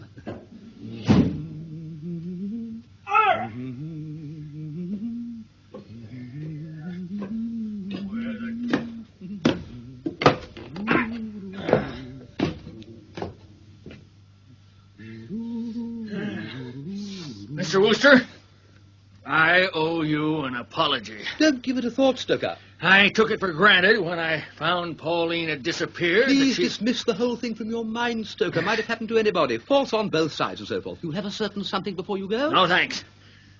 You know, it beats me where she can have gone. I expect she's gone for a swim. At this time of night. Girls do rummy things. Yes, and she's a curious girl. I mean, this infatuation of hers for you, for instance. Oh, that? No. Correct this notion that Miss Stoker is under my fatal spell, Stoker. She laughs herself sick at the sight of me.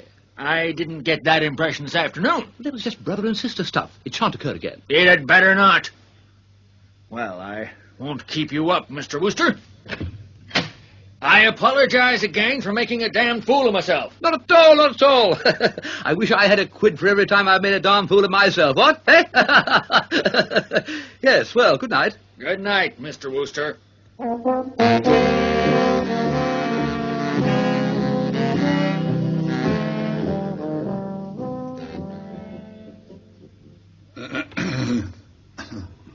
Oh, Jeeves. Good morning, sir. And what brings you to Seaview Cottage this a.m.? I have just come over from Mr. Stoker's yacht, sir. Indeed. And what the blazes have you been doing there, apart from causing trouble? Sir? Trouble, Jeeves. Last night. A nice thing you let all and sundry in for. Sir? You can't get out of it by saying Sir, Jeeves. You know what I mean. Filling my cottage with females. Why on earth didn't you stop Miss Stoker swimming ashore yestreen, may I ask? I could scarcely take the liberty, sir, of thwarting the young lady in an enterprise on which her heart was so plainly set. She says you urged her on with word and gesture. No, sir. I merely expressed sympathy with her stated aim. You said I would be delighted to put her up for the night. She had already decided to seek refuge in your house, sir. Now, I did nothing more than hazard the opinion that you would do all that lay in your power to assist her. Oh, well, do you know what the outcome was? The upshot, if I may use the term. I was pursued by the police. Indeed, sir? Yes. Naturally, I couldn't sleep in the house with every nook and cranny bulging with blighted girls, so I withdrew to the garage, only to be hounded out by Sergeant Vools and Constable Dobson. Indeed, sir. I have not met Sergeant Vools, but I am acquainted with Constable Dobson, a nice young fellow. He is keeping company with Mary, the parlourmaid at the hall. A red-haired gal, sir. Resist the urge to talk about the colour of parlourmaid's hair, Jeeves. It is not germane to the issue. Stick to the point. Which is that I spent a sleepless night, chased from garage to gardener shed by the gendarmerie. I am sorry to hear that, sir. Eventually, Chuffy arrived. Forming a totally erroneous diagnosis of the case, he insisted on putting me to bed, and was thus occupied when Miss Stoker strolled in wearing my heliotrope pyjamas. Most disturbing, sir. It was. They had a diggins of a row, Jeeves. Eventually, Chuffy fell downstairs and went moodily out into the night, and Miss Stoker returned to the yacht. Ah, now I understand, sir. I must confess I experienced a certain surprise when the young lady appeared at the breakfast table this morning, as I had assumed she would be staying on shore. Well, she didn't. But that brings us to another point, Jeeves. What on earth were you doing on the yacht? You're meant to be working for Chuffy. No, sir. No? No, sir. I am no longer in his lordship's employment, sir. What? No, sir. I am now with Mr. Stoker. Working for old Stoker? Perhaps I might explain, sir? Please do, Jeeves. I'm at a loss. Thank you, sir. Several days ago, sir, Mr. Stoker expressed a wish that I should enter his service and approached me in the matter. I naturally informed his lordship, who instructed me to hold out hope. Why? His lordship was anxious that I should not give Mr. Stoker a definite refusal until the sale of Chuffnell Hall had gone through. Oh, keep him sweetened, what? Precisely, sir. I get the idea. But since Stoker's now put the B on that transaction, what's Chuffy playing at letting you go? If I might continue, sir? Oh, yes, Jeeves, of course. Thank you, sir. Yesterday afternoon, after Mr. Stoker had taken Miss Stoker back to the yacht, it occurred to his lordship that, were I to accept Mr. Stoker's offer of employment, I should be in a position to deliver a letter to Miss Stoker for his lordship, without fear of interception. That letter I accordingly delivered, sir, with results of which you are already aware. I see. Well, Jeeves, I suppose all that matters now is to get these two sundered young hearts together again. What is to be done about this fracture of diplomatic relations? It is a situation that will require careful thought, sir. You mean you haven't any ideas yet? I have only this moment heard what transpired, sir. True. I was forgetting that. Have you had speech with Miss Stoker this morning? No, sir. Well, I can see no point in your going to the hall and tackling Chuffy. He's probably kicking himself already for being such a perfect chump. Miss Stoker is the one who will require the persuasive word, the nicely reasoned argument, in short, the old oil.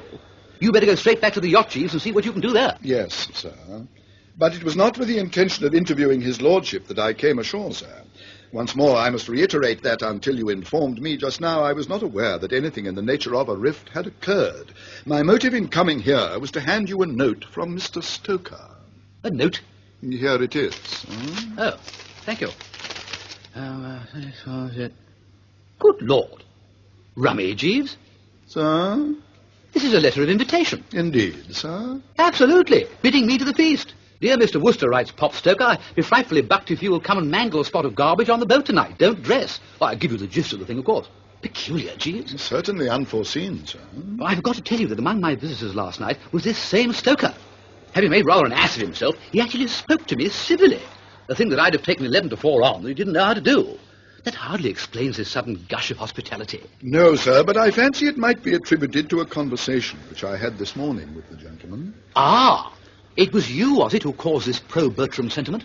Immediately after breakfast, sir, Mr. Stoker sent for me and inquired if I had once been in your employment. He said that he fancied that he recalled having seen me in your apartment in New York. On my replying in the affirmative, he proceeded to question me with regard to certain incidents in the past. What? The cats in the bedroom? The fish? Yes, sir. And the purloined hat. Oh. I explained to Mr. Stoker that Sir Roderick Glossop had taken a biased view of that occurrence and had thus formed an inaccurate estimate of your mental state. What did old Stoker say to that? And he seemed pleased, sir. He appeared to think that he had misjudged you. He said that he ought to have known better than to believe information proceeding from Sir Roderick, to whom he alluded as a bald-headed old son of a... something which for the moment has escaped my memory. It was, I imagine, shortly after this that he must have written this letter inviting you to dinner. Thank you, Jeeves. Not at all, sir. You've done well. Well, in many ways, of course, it's negligible whether Pop Stoker thinks I'm a loony or not. I mean to say, a fellow closely connected by ties of blood with a man who used to walk about in his hands is scarcely in the position, where the question of sanity is concerned, to put on dog and set himself up as Arbiter elegantiarum, sir. Quite. Setting that aside, however, I admit that this change of heart is welcome. It's come at the right time. I shall accept his invitation. I regard it as, The amende honorable, sir? I was going to say olive branch. Or olive branch. The two terms are virtually synonymous. The French phrase I would be inclined to consider perhaps slightly the more exact in the circumstances, carrying with it, as it does, the implication of remorse, of the desire to make restitution. But if you prefer the expression olive branch, by all means employ it, sir. Thank you, Jeeves. Not at all, sir. I suppose you know you made me completely forget what I was saying. I beg your pardon, sir. I should not have interrupted. If I recollect, you were observing that it was your intention to accept Mr. Stoker's invitation. Ah, yes. Very well, then. I shall accept his invitation. Whether as olive branch or amende honorable is wholly immaterial and doesn't matter a single solitary damn, Jeeves. No, sir. And shall I tell you why I shall accept his invitation, Jeeves? Because it will enable me to get together with Miss Stoker and plead Chuffy's cause. I understand, sir. Not that it's going to be easy. However, I can but have a stab at it. Yes, sir? I see this invitation says dinner at 7. Bit on the early side, what? I presume that the arrangements have been made with a view to the convenience of Master Dwight Stoker, sir. It is the young gentleman's birthday today, and Mr. Stoker has hired the troupe of Negro minstrels Wools, at present sojourning in Chuffnell Regis, to perform for him. Really? I wonder if there'd be any chance of a word with the one who plays the banjo. There are certain points in his execution I'd like to consult him about. No doubt it could be arranged, sir. I'm making great progress with the banjolele, Jeeves. Indeed, sir. I say, would you like me to play you What Is This Thing Called Love? No, sir. Your views on the instrument are unchanged? Yes, sir. Oh, well, a pity we couldn't see eye to eye on that matter. Yes. So it can't be helped. It's unfortunate, though. Most unfortunate, sir. Well, tell old Stoker I shall be there at 7 prompt with my hair in a braid. Yes, sir. Or should I write a brief civil note? No, sir, I was instructed to bring back a verbal reply. Righto then, Jeeves. You may go. Very good.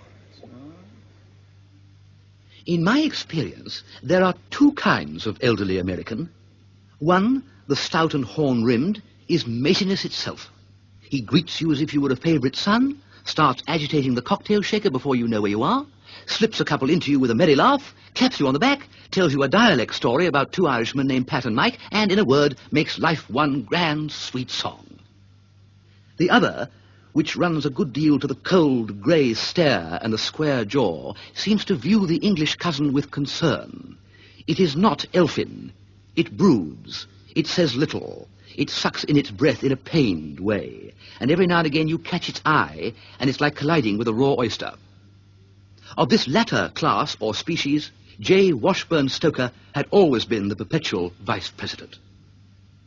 It was with considerable relief, therefore, that I found that tonight he had eased off a bit. While not precisely affable, he gave a distinct impression of being as nearly affable as he knew how.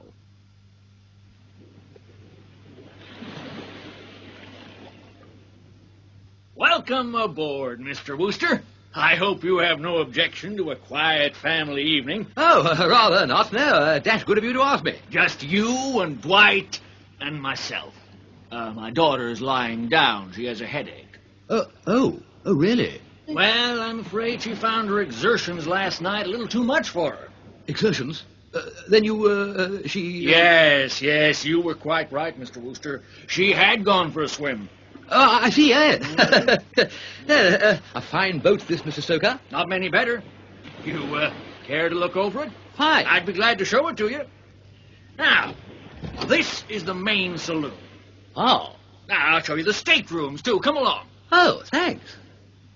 I've never done much yachting, and except at Cowes one year, I've never been in a boat this size. Well, there are advantages in having a yacht. Oh, well, Plenty of room to put your friends up. heaps. And when you've got 'em, they can't get away so easy as they could ashore. Eh? This is one of the larger guest rooms. Very nice, too. Go in and take a look around. Oh, thanks. Very nice. Locking the door? Yes, Mr. Wooster, I am locking the door. You know, there was a time when I was younger when I would have broken your neck. Really? Look here, I know it's trespassing on your time, but could you tell me what all this is about? You don't know? No, I'm hanged if I do. And you can't guess? No, I'm best if I can. Then I'd best tell you from the beginning. Perhaps you recall my visiting you last night. Yes? I thought my daughter was in your cottage. I searched it, but I did not find her. We all make mistakes. Yes. So I went away. And do you know what happened after I left you, Mr. Wooster? I was coming out of the garden gate when your local police sergeant stopped me. He seemed suspicious. Something will have to be done about Vools. The man is a pest. I hope you were pretty terse with him. Not at all. He was only doing his duty. I told him who I was and where I lived. And on learning that I came from this yacht, he asked me to accompany him to the police station. What bally cheek? You mean he pinched you? Oh, no, he wasn't arresting me. He wished me to identify someone who was in custody. But bally cheek all the same. What on earth did he bother you with that sort of job for? Besides, how on earth could you identify anyone? I mean, a stranger in these parts and all that sort of thing. In this instance, it was simple. The prisoner happened to be my daughter, Pauline. What? Yes, Mr. Wooster. It seems that this man, Vools, was in his back garden late last night. It adjoined yours, if you recollect, and he saw a figure climbing out of one of the lower windows of your house. He ran down the garden and caught this individual, and it was my daughter, Pauline. She was wearing a swimming suit. So, you see, you were right when you told me she had probably gone for a swim. Yes. And she must have been with you a few moments before I arrived.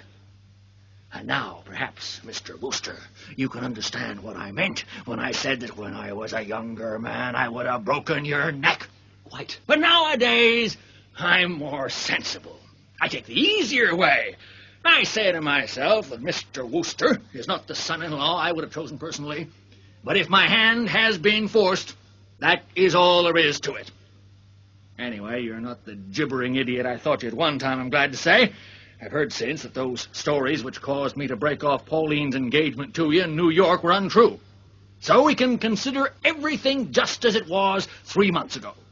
We will look upon my letter to you as unwritten. But, did you mean... I am assuming that you wish to marry my daughter. I am not quite sure if I understand the precise significance of the expression, but I will take it, that it means that you do.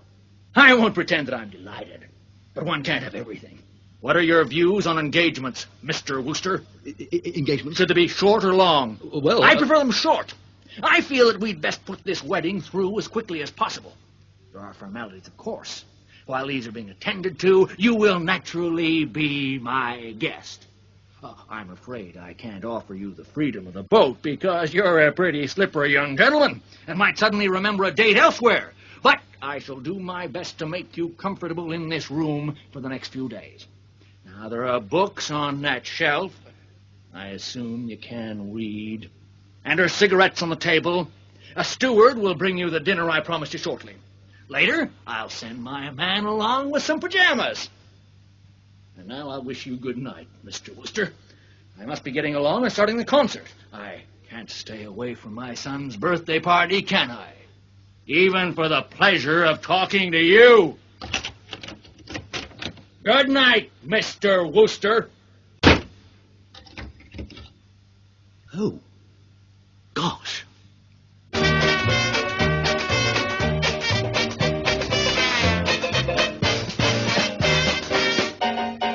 In that episode, the parts were played as follows. Jeeves, Michael Hordern, Bertie Richard Briers, Lord Chuffnell, Clive Francis, Pauline Stoker, Connie Booth, J. Washburn Stoker, Blaine Fairman, Police Sergeant Bulls, John Dunbar, P.C. Dobson, John Bull. The episode was adapted for radio by Chris Miller from the book Thank You, Jeeves, by P.G. Wodehouse.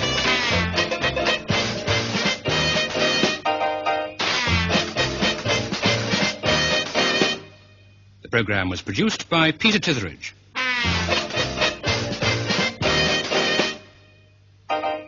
We present What Ho Jeeves by P.G. Wodehouse.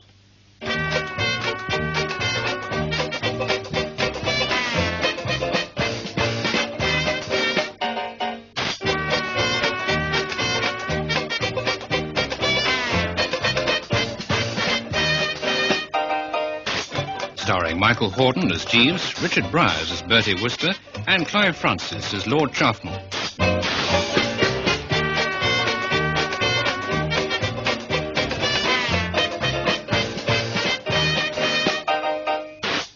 From the book Thank You, Jeeves, Episode 3, The Butter Situation. I can't say I like the look of things. Invited to attend the birthday party of young Dwight Stoker on board J. Washburn Stoker's yacht, and attracted to the orgy not least by the fact that the Chuffnell Regis nigger minstrels were slated to provide the entertainment, I had arrived on deck at 7 pip-emma precisely. 10 minutes later, I was a prisoner in one of the staterooms, old Stoker having informed me that, as he now had proof that his daughter Pauline had been in my cottage the night before, a marriage had been arranged and would shortly take place between Mr. Bertram W. Wooster and this same Miss Pauline Stoker. It would be idle to deny that this information sent me reeling against the wallpaper. As J. Washburn closed the door behind him and locked it, I felt like a wild thing caught in a snare. There seemed no avenue of escape. How long I remained sitting on the bed, picking feverishly at the coverlet, I could not say. An hour, perhaps, possibly 2. At any rate, I'd given up all hope and was about to emit yet another hollow G of despair when the door at last reopened and a respectful cough informed me that Jeeves, who was now in old Stoker's employment, was in my midst. Jeeves. Good evening, sir. Mr. Stoker instructed me to bring you some pyjamas. It is not pyjamas I need, Jeeves, but the wings of a dove. Are you abreast of the latest development? Yes, sir. My informant was Miss Stoker. She related to me an outline of the plans which Mr. Stoker had made. About our getting married, you mean? Precisely, sir. By Jove, Jeeves, an idea occurs to me. Things aren't quite as bad as I thought they were. No, sir? No, can't you see? It's all very well for old Stoker to talk, Glibly, sir? airily. Airily or glibly, sir, whichever you prefer. It's all very well for old Stoker to talk with airy glibness about marrying us off, but he can't do it, Jeeves. Miss Stoker will simply put her ears back and refuse to cooperate. Well, you can lead a horse to the altar, but you can't make it drink. Sir? Well, Miss Stoker doesn't want to marry me, Jeeves, any more than I want to marry her. She wants to be the next Lady Chuffnell, not Mrs. Bertram Wooster. Well, I know she handed Chuffy the mitten last night, but deep down I'm convinced the old love persists and only needs a bit of corkscrew work to get it to the surface again. In my recent conversation with the young lady, sir, I did not receive the impression that she was antagonistic to the arrangements her father had outlined. What? No, sir. She seemed, if I may say so, resigned and defiant. She couldn't be both. Oh, yes, sir. Miss Stoker's attitude was partly one of listlessness, as if she felt nothing mattered now. But I gathered she was also influenced by the thought that in contracting a matrimonial alliance with you, she would be making, shall I say, a defiant gesture at his lordship. Well, scoring off him, you mean, in return for what he said last night when he caught her in my pyjamas? Precisely, sir. Oh, what a damn silly idea. The girl must be cuckoo. Feminine psychology is admittedly odd, sir. The poet Pope... Oh, never mind about the poet Pope, Jeeves. No, sir. There are times one wants to hear all about the poet Pope and times when one doesn't. Very true, sir. The point is, I seem to be up against it. If that's the way she feels, nothing can save me. I'm a pipped man. Yes, sir. Unless... Unless? Well, I was wondering, sir, if on the whole it would not be best to obviate all unpleasantness and embarrassment by removing yourself from the yacht. What? Yacht, sir. I know you said yacht. I said what? Jeeves, it isn't like you to come in here at a crisis like this with straws in your hair and talk absolute drip. How the devil can I leave the yacht? The quayside is half a mile away. I can't swim that far. No, sir. Nevertheless, the matter could be readily arranged, if you are agreeable, sir. The only reason I hesitate to advance my scheme is that I fear you may not approve of the idea of covering your face with boot polish. Boot polish? Yes, sir. Time being of the essence, I think it would not be advisable to employ burnt cork. Burnt cork? Gee, you've been having a couple. Permit me to explain, sir. If you recall, Master Dwight Stoker's birthday party is at present in progress in the main saloon, the entertainment being provided by the Negroid musicians from Chuffnell Regis. The performance will be concluded shortly, sir, and after that the entertainers will leave the boat. You mean? Precisely, sir. I have a small tin of boot polish here. I brought it with me in anticipation of this move. It will be a simple task to apply it to your face and hands in such a manner as to create the illusion, should you encounter Mr. Stoker, that you were a member of this troupe. Jeeves. The suggestion I would make, sir, is that, if you are amenable to what I propose, we should wait until these black-faced persons have left for the shore. I could then inform the captain that one of them, a personal friend of mine, had lingered behind to talk with me and so had missed the motor launch. I have little doubt that he would accord me permission to row you ashore in one of the smaller boats. Jeeves, I've always known that, due to your fish diet, your brain is about as full of phosphorus as the human brain can jolly well stick. But this, well, it's a supreme effort, Jeeves. You stand alone. Thank you, sir. Others abide our question. Thou art free. I endeavour to give satisfaction, sir. You think it will work? Yes, sir. The scheme carries your personal guarantee? Yes, sir. And you say you have the stuff handy? Yes, sir. Then start smearing, Jeeves, and continue to smear till your trained senses tell you you have smeared enough.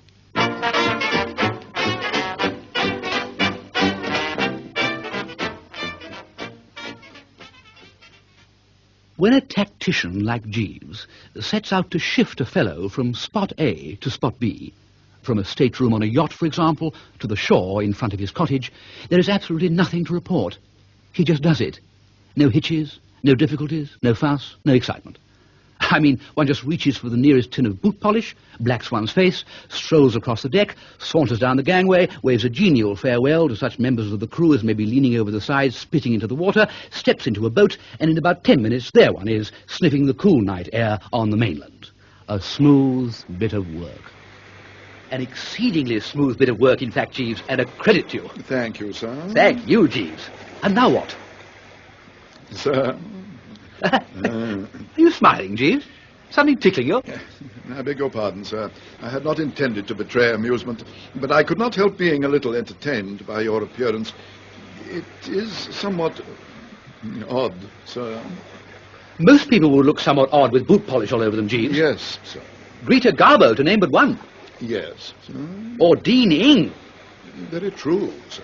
Then spare me these personal comments, Jeeves, and reply to my question.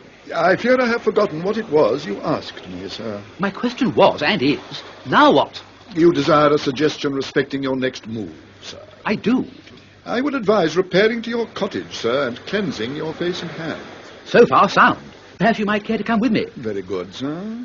And then? After which, if I might hazard the advice, sir, I think it would be well if you were to catch the next train to London. Again, sound. Once there, sir, I would advocate a visit to some continental resort, such as Paris or Berlin, or even perhaps as far afield as Italy.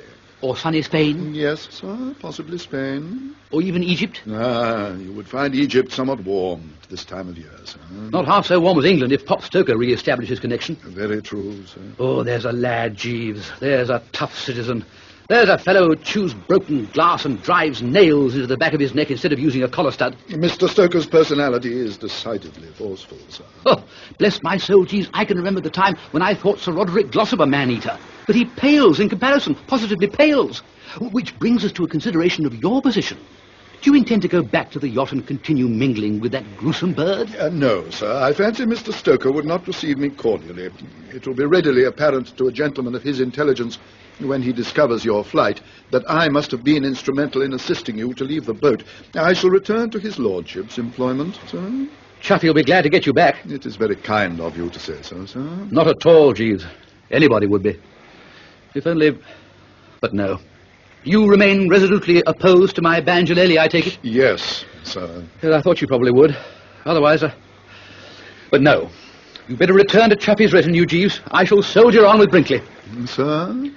Brinkley, Jeeves, my new man. Oh, yes, sir. Yeah, I made his acquaintance yesterday, and passing on your message that he might have the evening off. Quite. He hasn't come back from that yet, incidentally. Indeed, sir? No. My theory is that he's gone on the toot of a lifetime. Certainly, if he's trying to drown his sorrows, it ought to take him weeks. A melancholy blighter, Jeeves. Not a sanguine spirit, I agree, sir. Interested in the coming social revolution, he told me. Good Lord. A bally Bolshevik, eh?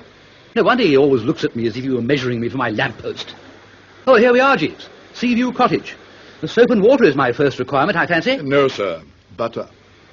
Butter? For the removal of boot polish, butter is a sine qua non, sir. Oh. Well, here we are. Home sweet home.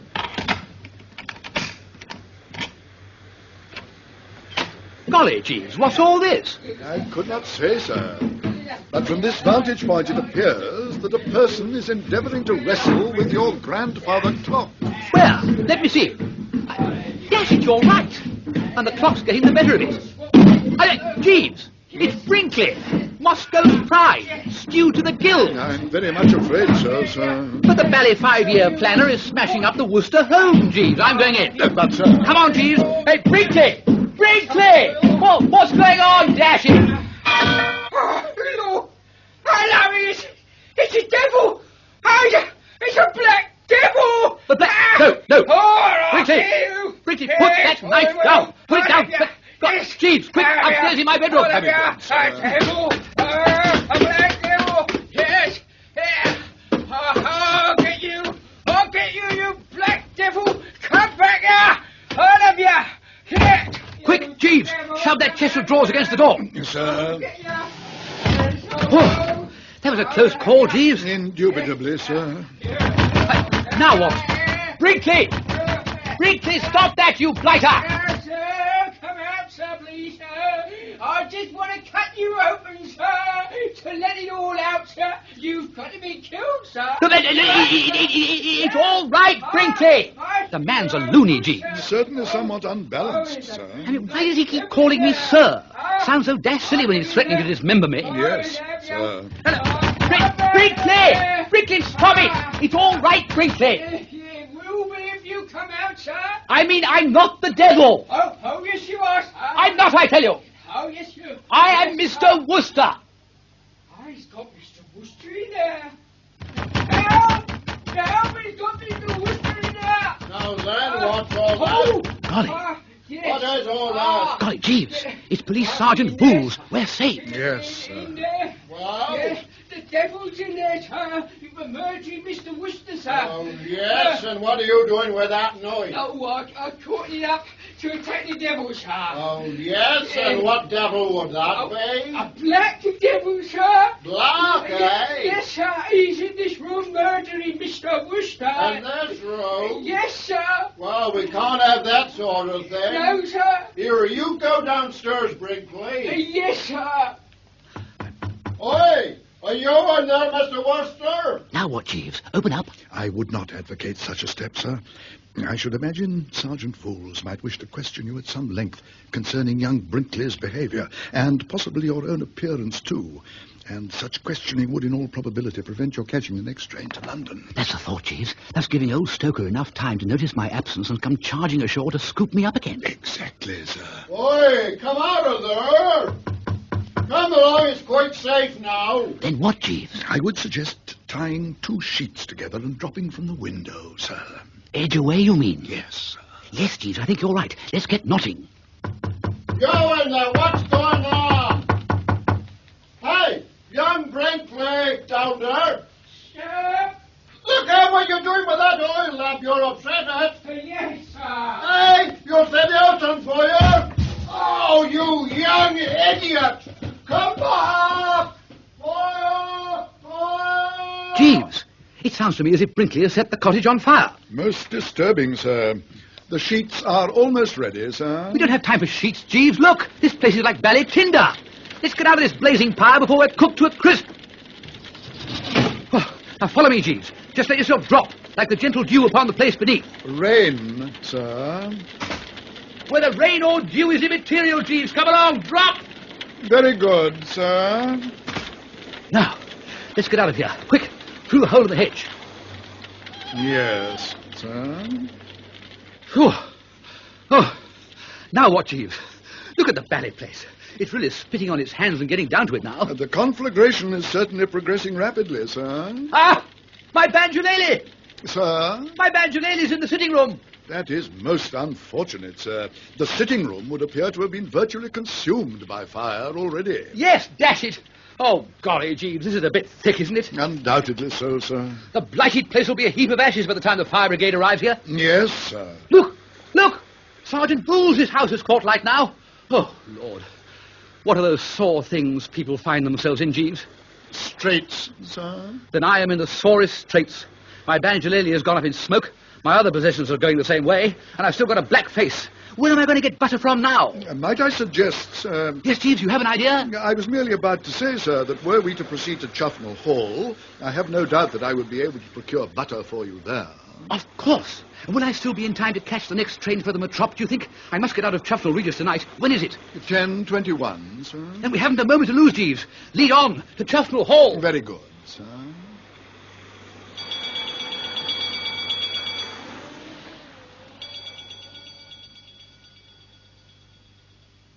When we reached the hall, Jeeves suggested it would be wiser if I were to remain in the grounds while he went to forage for butter, as messing around near the back door was a species of scullery maid he considered might not take too kindly to the introduction of a black-faced Bertram onto the premises. Accordingly, I came to roost in the rhododendron shrubbery and awaited the honest fellow's return. Nothing happened. 5 minutes passed. Then another 5. But Jeeves failed to reappear to any extent whatever. I was baffled, and I was on the point of emerging from my bush with a view to instituting some inquiries, when the sound of someone coming up the drive made me duck down again like a more than usually diffident snail retreating into its shell. For the nocturnal visitor, in addition to walking up the drive, was also singing Lead Kindly Light in a reedy tenor voice. I recognized the voice. It belonged to my plastered personal attendant, Brinkley. The night is dark and I'm far from home. Lead thou me on.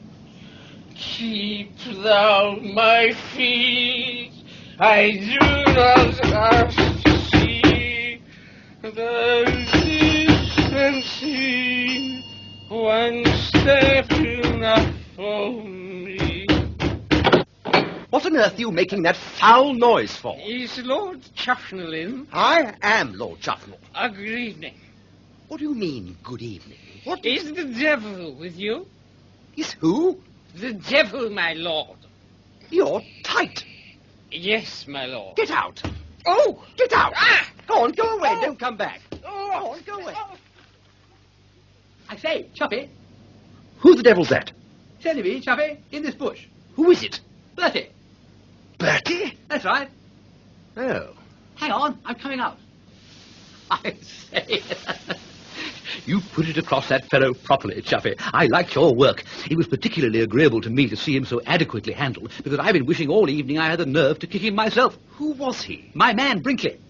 What was he doing here? I fancy he was looking for me. But why wasn't he at the cottage then? Oh, I'm afraid you're a cottage short, Chuffy, old man. I regret to report that Brinkley has just burned it down. What? He burned the cottage? How? Why? Just a whim.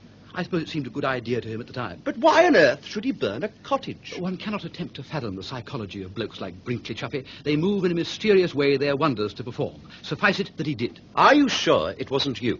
My dear chap. It sounds the sort of silly, fat-headed thing that you would do. What do you want here anyway? Who asked you to come? Last night you entertained but that is a certain young lady in your pajamas. Tonight you stroll up and down my drive. Now, if you think that I know, I understand, Chuffy, old man. Painful misunderstanding, coolness, a disposition to disapprove of Bertram. I'm sorry. Well, what were you doing in that bush? Well, the thing is, Chuffy, I was waiting for Jeeves to bring me butter, but he seems to have got lost. So perhaps you could weigh in with the necessary instead. Butter? Look at me. Oh, I see. Look, I do understand. Look, well, you better come in and sleep it off, Bertie. Come on. What? You can walk. What? No, wait, no, it's not what you think. It's not what you think at all. No, listen. British Constitution. She sells seashells by the seashore. He stood at the entrance of Burgess's fish sauce shop, welcoming him in. Oh, then you're not tight. Not a bit. But you sit in bushes and your face is black. I know, but hold the line, Chuffy, and I will tell you all, for I have a very strange story to relate, old man. A strange story to relate. So you see, Chuffy, butter. Slabs of butter. If you have butter, prepare to shed it now. Jeeves has clearly fallen down on the job, so you are by way of being my last hope.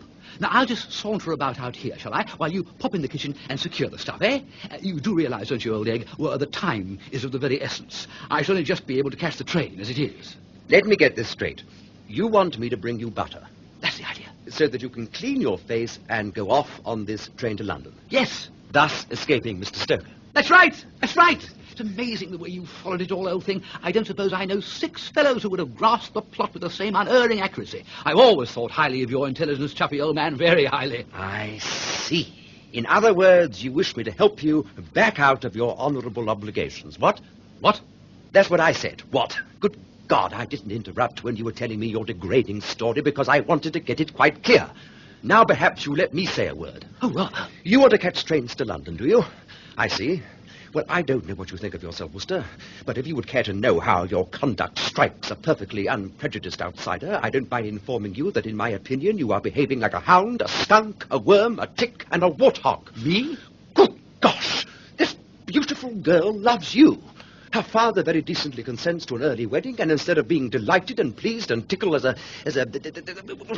anybody else would be, you are planning to edge away. But, Chuffy! I repeat, to edge away. You are brutally and callously scheming to oil out, leaving this lovely girl to break her heart, deserted, abandoned, flung aside like a, I shall forget my own name next, like a soiled glove. But, Chuffy! Don't try to deny it. But, dash it, it isn't as if she were in love with me. Huh! Isn't she so infatuated with you that she swims ashore from yachts to visit you in your cottage? She loves you. Ha! She does, I tell you. It was you she swam ashore last night to see. She was only staying in my cottage until she could get a change of clothing. And she only took on this binge of marrying me to score off you because you doubted her. Ha! So take the sensible viewpoint, old man, and bring me butter. Ha! I wish you wouldn't keep saying ha. It doesn't advance the issue, and it sounds rotten. I must have butter, Chuffy. If it be only a small pat, bring it out. Wooster speaking, old man. The chap you were at school with, the fellow you've known since he was so high. I will tell you exactly how I feel about all this, Bertie. I won't pretend that I don't love this girl. Even after what has happened, I still love her. I shall always love her. I loved her from the very first moment we met. It was at the Savoy Grill, I remember. And I knew right from the start that I had found the only girl in the world for me. Not having the foggiest that she was really crazy about you all the time. She isn't. But now I realize it and know, of course, that I could never win her for myself. But I can do this, Bertie. Having this great love for her, I can see to it that she is not robbed of her happiness. If she is happy, that is all that matters. For some reason, her heart is set on being your wife. Why, one cannot say, and we need not go into it. But for some unaccountable reason, she wants you, and she shall jolly well get you. Funny that you should have come to me, of all people, to help you shatter her girlish dreams and rob her of her sweet, childlike trust in the goodness of human nature. You think I will sit in with you on this foul project? My left foot I will. You get no butter from me, my lad. You will remain exactly as you are, and after thinking it over, I have no doubt that you will find your better self pointing the way, and that you will go back to the yacht, prepared to fulfill your obligations like an English gentleman. But, Chuffy! And if you wish, I will be your best man. Agony, of course, but I will do it if you want me to. Butter, Chuffy! No butter, Wooster. You are better without it. And flinging aside my hand, like a soiled glove, he stalked past me into the night. I tried to call him back, but nothing came through except a rather unpleasant whistling sound. Not quite so loud as the row your radio makes when you twiddle the twiddler a bit too hard, but in other respects closely resembling it. The faculties seemed numbed, if you know what I mean, as if somebody had walloped the old soul unexpectedly with a sandbag. Rooted to the S about sums it up. And then suddenly I came to life with a jerk. The most abominable uproar was proceeding from the house.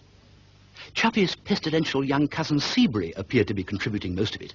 He was yelling his bally head off. From time to time one caught the fainter yet penetrating note of his mother, the Dowager Lady Chuffnell, and blending in with this, the unmistakable baritone woofle of Sir Roderick Glossop.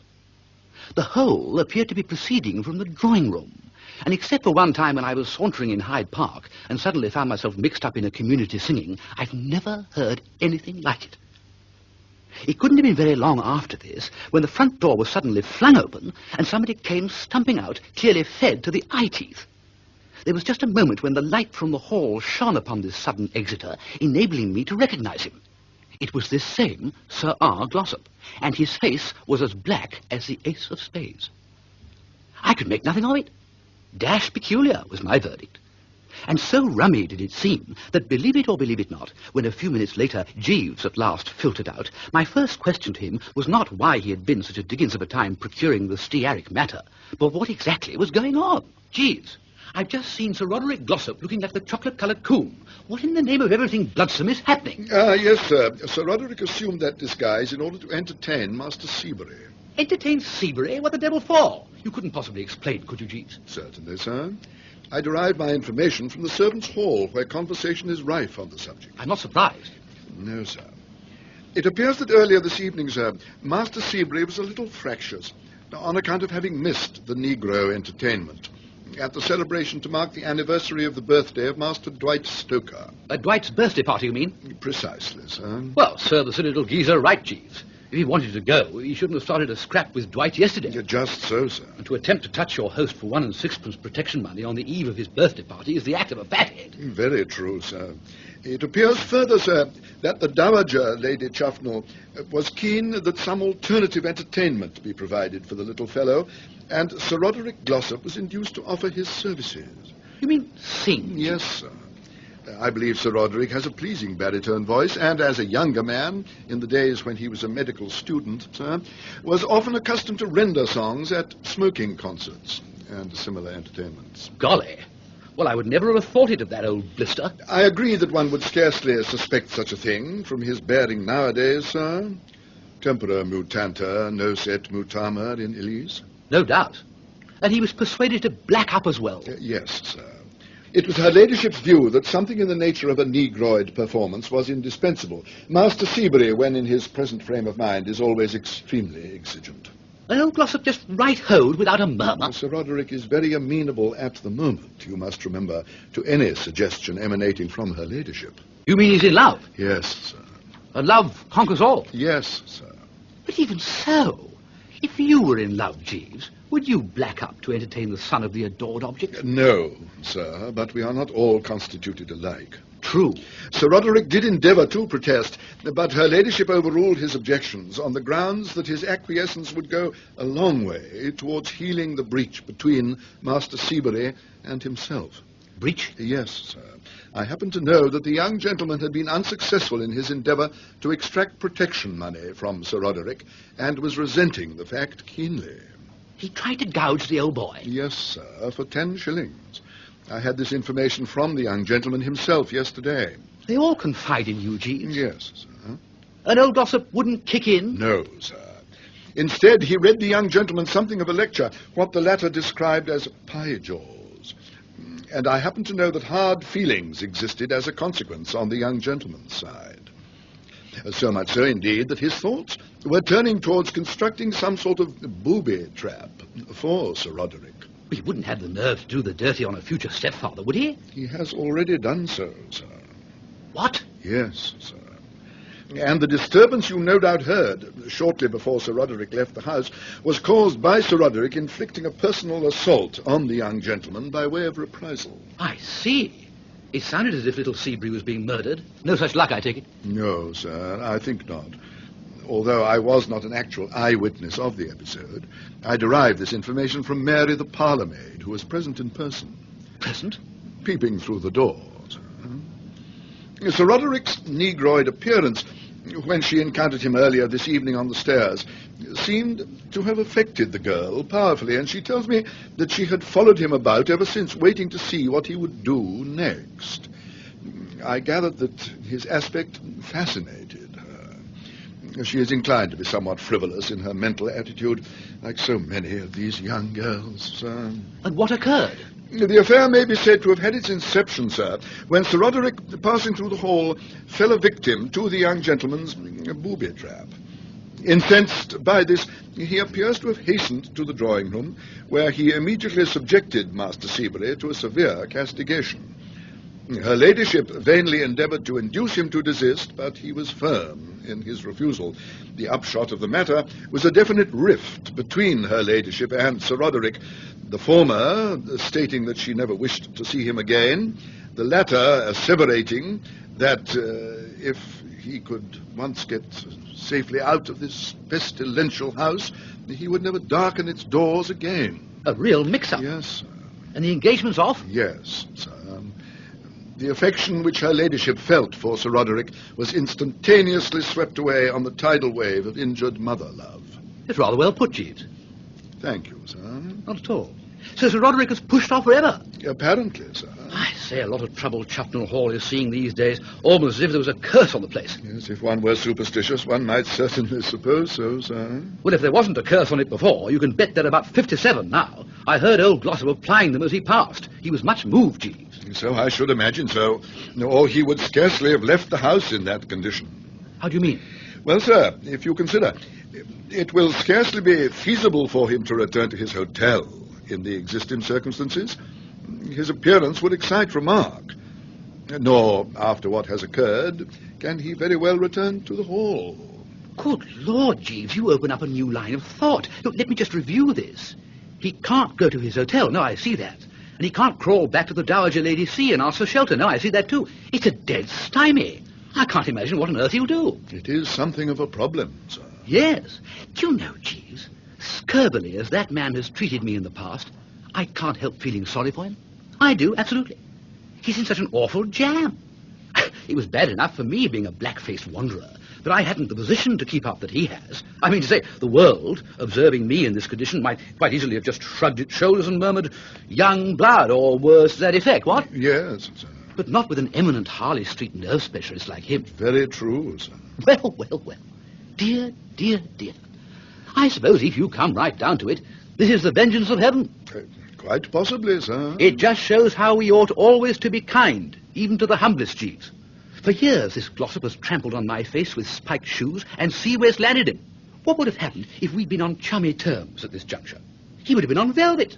Observing him shooting past just now, I should have stopped him. I should have called out to him. I should have said, "Hi, Sir Roderick, half a second. Don't go roaming about the place in makeup. Stick around here for a while. Pretty soon Jeeves will be arriving with the necessary butter, and all will be well."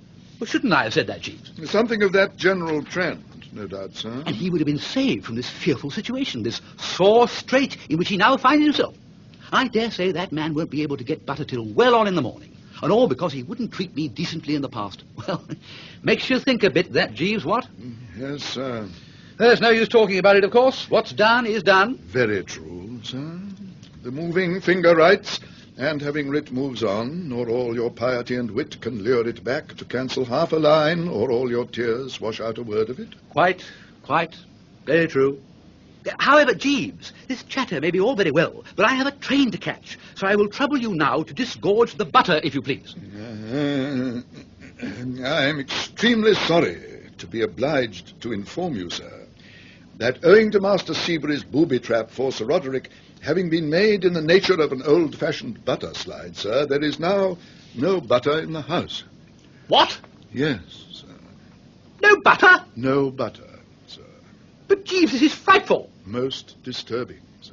The adjective disturbing, Jeeves, seems to me to miss the facts by about 10 parasangs.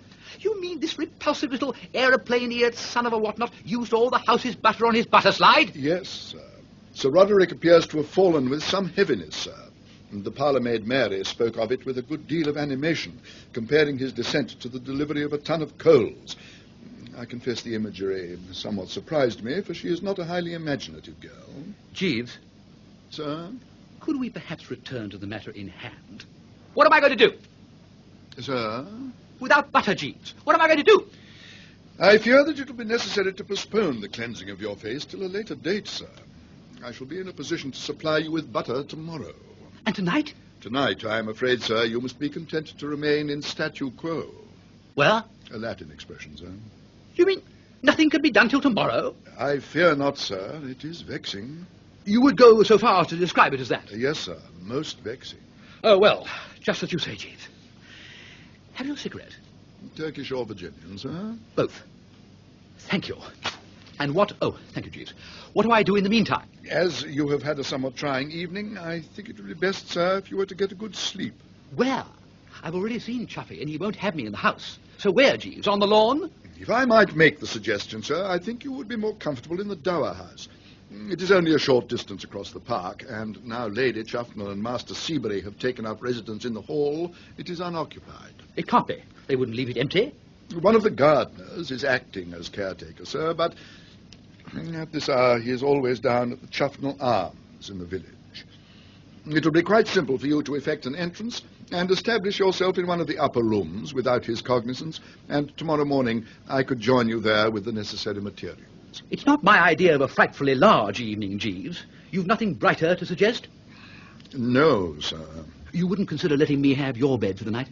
No, sir. I see. Then I might as well be moving. Yes, sir. Good night, then, Jeeves. Good night, sir.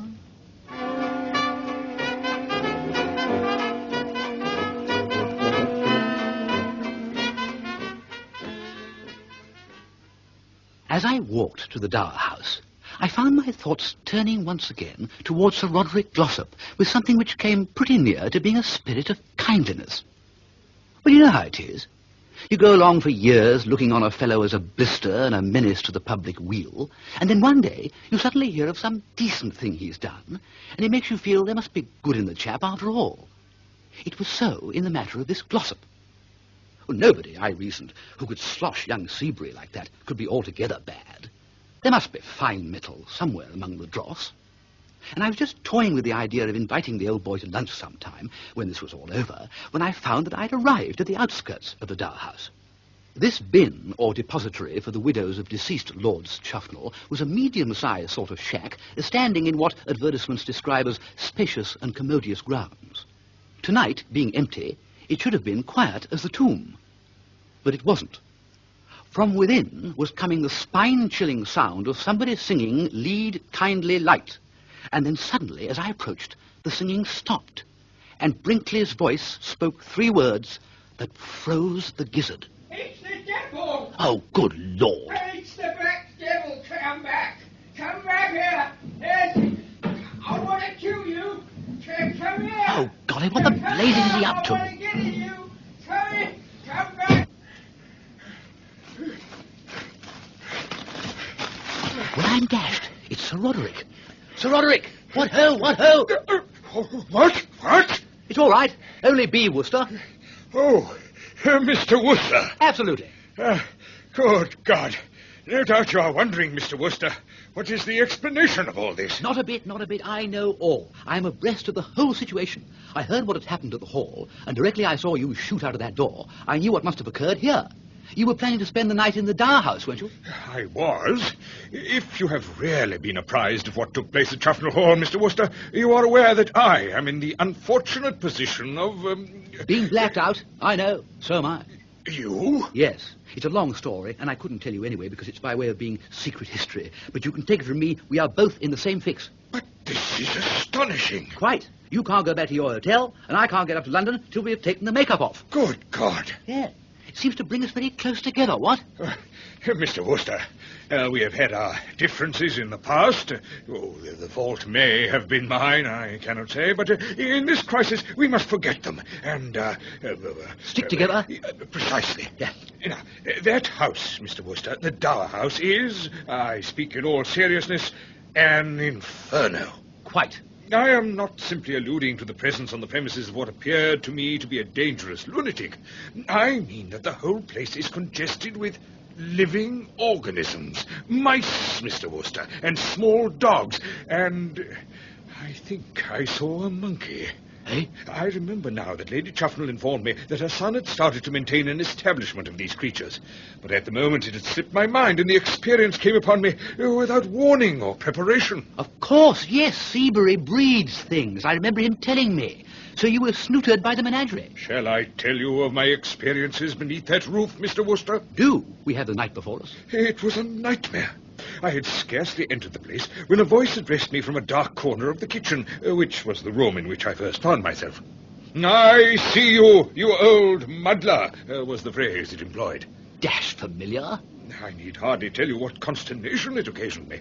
I bit my tongue severely. Then, divining that the speaker was merely a parrot, I hastened from the room.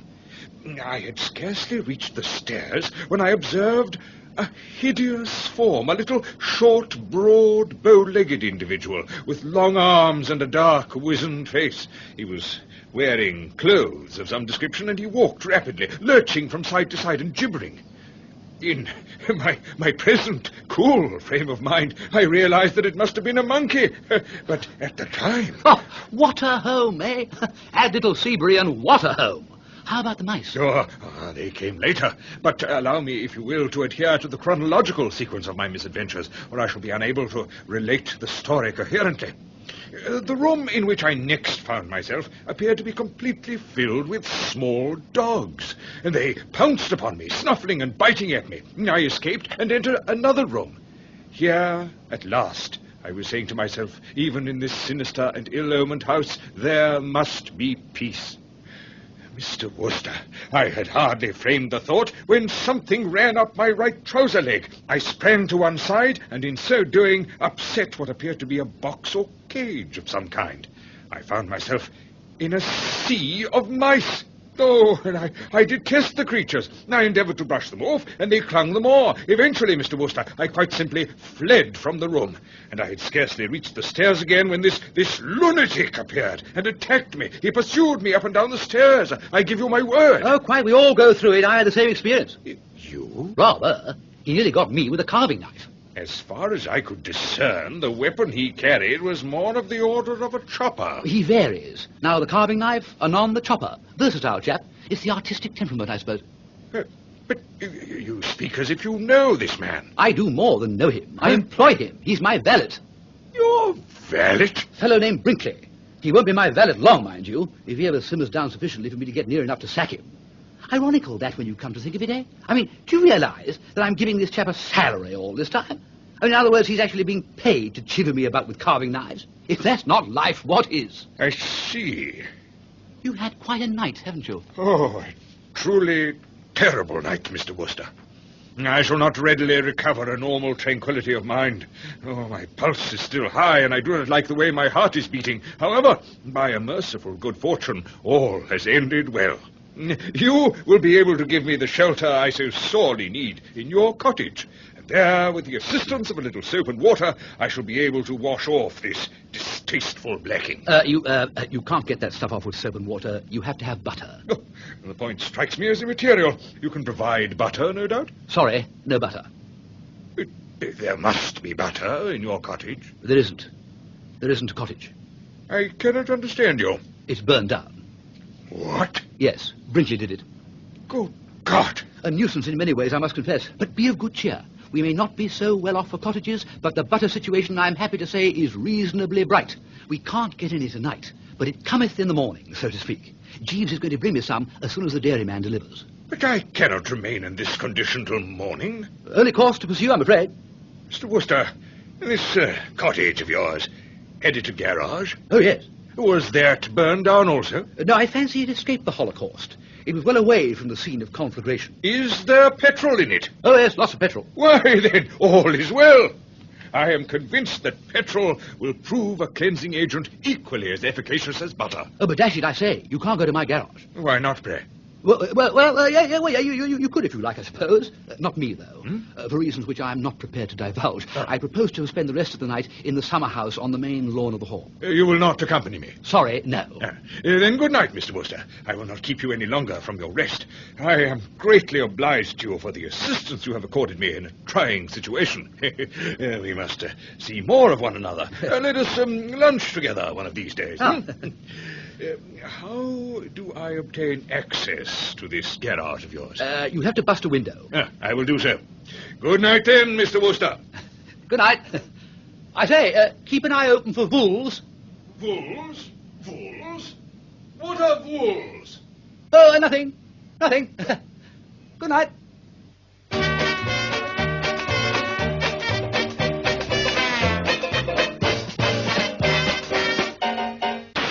In that episode, the parts were played as follows. Jeeves, Michael Hordern, Bertie Richard Briers, Lord Chuffnell, Clive Francis, Sir Roderick Glossop, John Graham, Brinkley, Alaric Cotter, Police Sergeant Bowles, John Dunbar. The episode was adapted for radio by Chris Miller from the book Thank You, Jeeves by P.G. Wodehouse.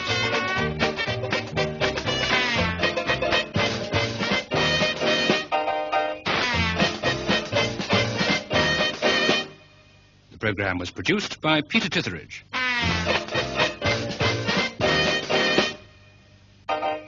We present What Ho, Jeeves by P.G. Wodehouse.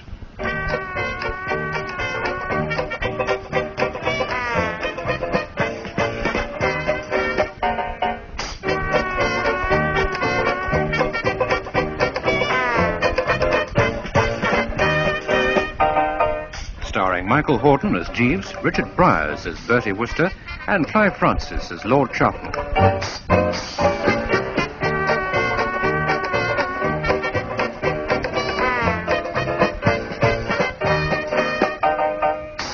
From the book Thank You, Jeeves, Episode 4, Jeeves Finds the Way.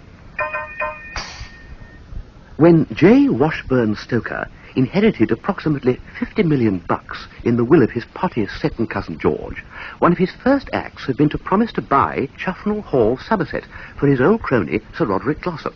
The idea being that the eminent loony doctor would then convert it into a country club for his nerve patients. A subsequent quarrel between the two blighters, however, had led to old Stoker welshing on the deal and stumping peevishly back to his yacht, much to the disgruntlement of the owner of the hall, Marmaduke, 5th Baron Chuffnell. This Chuffnell was, in addition, undergoing a goodish amount of mental anguish on account of his love for Pauline Stoker, daughter of J. Washburn. Finding her late one night roosting in my cottage and fat-headedly misinterpreting her motives, he had exploded like a paper bag, and she, understandably as sore as a gunboil at his lack of faith in her, had immediately handed him his hat. Old Pop Stoker, meanwhile, also hearing of Pauline's visit to the Wooster home, had invited me to his yacht, and there clapped me in irons to await a fate worse than death, viz., marriage. Thanks to Jeeves, however, I had escaped from that floating dungeon by disguising myself as a nigger minstrel, only to find on returning to my cottage that my new valet, Brinkley, was in the act of burning it to the ground. I had thus, on account of my boot-polish face and a shortage of butter to cleanse same, been forced to seek sanctuary for the night in the summer house on the main lawn of Chuffnell Hall. All pretty clear so far, what? Fine. I awoke the next morning to the sound of somebody coughing softly at my side, like a respectful sheep trying to attract the attention of its shepherd.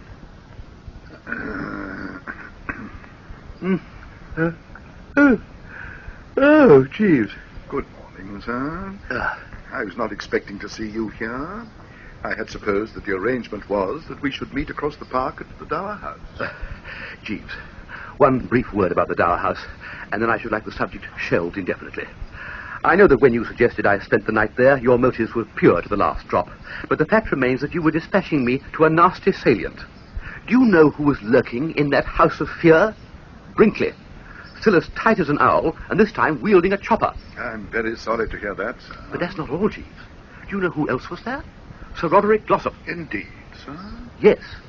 You remember we were wondering last night where he would find refuge after his row with the Dowager Lady Chuffnell? Yes, sir. Certainly Sir Roderick's kindly gesture in blackening his face in order to entertain Master Seabury had placed the gentleman in an embarrassing position. His negroid appearance undoubtedly militated against his returning to his hotel. Quite. Well, he decided to try the Dower House, too. I met him shooting out of the back door like a rat out of a trap, with Brinkley in hot pursuit. Most unfortunate, sir. Yes, but at least he's probably now safe and pink-faced. He went to my garage shortly afterwards to get petrol. Was he correct in supposing that would clean him as well as butter? Yes, sir. Then I should think he's on his way to London by now, if not actually in the metropolis. Her ladyship will, I am sure, be much relieved, sir. She was inquiring about Sir Roderick's whereabouts this morning, and I definitely received the impression that she regretted last night's falling out. You mean she loves him still and wishes to extend the amende honorable? Or olive branch? Yes, sir. So at least I divined from her demeanour. I was left with the impression that all the old love and esteem were in operation once more. I'm very glad to hear it, for I must tell you, Jeeves, that since we last got together, I've completely changed my mind about the above Glossop. I see now that there is much good in him. In the silent watches of the night, we formed, what you wouldn't be far out in describing, as a beautiful friendship. We discovered each other's hidden merits, and he left showering invitations to lunch. Indeed, sir. Absolutely. From now on, there will always be a knife and fork for Bertram at the Glossop lair, and the same for Roddy, Shea Bertram. Very gratifying, sir. Most. So if you're chatting with Lady Chuffnell in the near future, you can tell her that the match has my full approval and sanction. I'm very pleased to hear it, sir. But all this, Jeeves, if I may strike the practical note, is beside the point. The main issue is that I'm still as black as the ace of spades and sorely require butter. Can you procure some for me eftsoons all right speedily? Certainly, sir. But may I ask, sir, why you did not accompany Sir Roderick to your garage last night in search of petrol? You may, Jeeves, because it's plumb spang in the Vooles-Dobson belt, that's why. Sir? The area most frequently infested by Sergeant Vooles and Constable Dobson, Jeeves. You remember my telling you how those two blisters hounded me from garage to potting shed the night I was forced by Miss Stoker's presence in my bed to sleep out? Well, I couldn't face being detained and questioned by them again, Jeeves. My morale has been shattered. I quite understand, sir. And now, Jeeves, if you don't mind, butter. You're very good, sir. Mr. Stoker is approaching across the lawn, sir. What? J. Washburn Stoker? Exactly, sir. What the blazes is he doing here? That man must have the crust of a rhinoceros. He and Chuffy aren't on speaking terms. No, sir. Possibly the gentleman has come to look for you, sir. He is approaching in this direction. What? Hey, you! Oh, golly. Where can I hide, Jeeves? Quick. The corner behind those deck chairs recommends itself, sir. Righto. Hey, you, Jeeves! You come here, you. Good morning, sir. So, you're here, are you? Yes. I came to look for Mr. Wooster. Never reckoned I'd run into you. But listen, do you know what I've got a mind to do to you? No, sir. Break your damn neck! Indeed, sir. Yes! A little extreme, sir, surely? I can appreciate that the fact that I decided somewhat abruptly, I admit, to leave your employment and return to that of his lordship might occasion displeasure on your You know what I'm talking about. Are you going to deny that it was you who smuggled that guy Wooster off of my yacht? No, sir. I admit I was instrumental in restoring his liberty to Mr. Wooster. In the course of a conversation I had with him, Mr. Wooster informed me that he was being detained on the vessel Ultra Vires, and acting in your best interests, I released him. At that time, you will recall, sir, I was in your employment, and I felt it my duty to save you from what might have been an extremely serious confrontation. Look, are you crazy or am I? Sir? Save me from a contretemps? Yes, sir. I cannot make the assertion with authority. I am not certain to what extent the fact that Mr. Wooster came on board the yacht of his own volition would weigh with a jury. Jury? But his detention on the vessel, despite his expressed desire to leave, would, I'm inclined to imagine, constitute an act of kidnapping, the penalties for which, as you are no doubt aware, sir, are very severe. But say, now listen, England is an extremely law-abiding country, and offences which might pass unnoticed in your own land are prosecuted here with the greatest vigour. My knowledge of legal minutiae is, I regret to say, slight, so I cannot asseverate with perfect confidence that this detention of Mr. Wooster would have ranked as an act in contravention of the criminal code, and, as such, liable to punishment with penal servitude. What? But undoubtedly, had I not intervened, the young gentleman would have been in a position to bring a civil action and mulct you in very substantial damages. So, acting, as I say, in your best interests, sir, I released Mr. Wooster. Thanks. Not at all, sir. Oh, thank you very much. I did what I considered the only thing that could avert a most disagreeable contingency. Well, dashed good of you. Look, I've got to think about this. Yes. I hadn't looked at it that way before. Perhaps I ought to have a talk with Mr. Wooster right away. Yes, sir. You don't happen to know where he is, do you? I rather fancy it was Mr. Wooster's intention to pass the night in the Dower House, sir. The Dower House?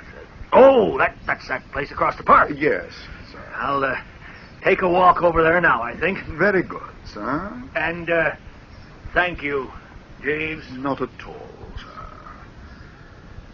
sir.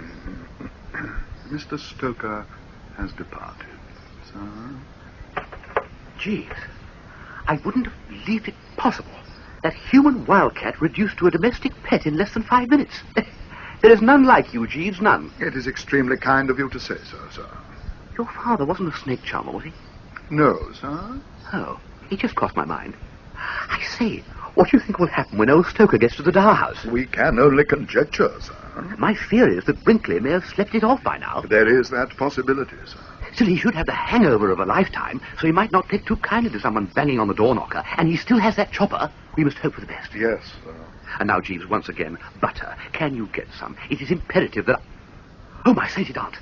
Is that Pauline Stoker now? Yes, sir. The young lady has just emerged from his lordship's study. Dash it, what's she doing here? Is this old home week for Stokers? They seem to be overrunning Chuffnell Hall like mice. Yes, sir. Well, I suppose it's once more into the lower depths for Bertram. Yes, sir. Good morning, Jeeves. Good morning, miss.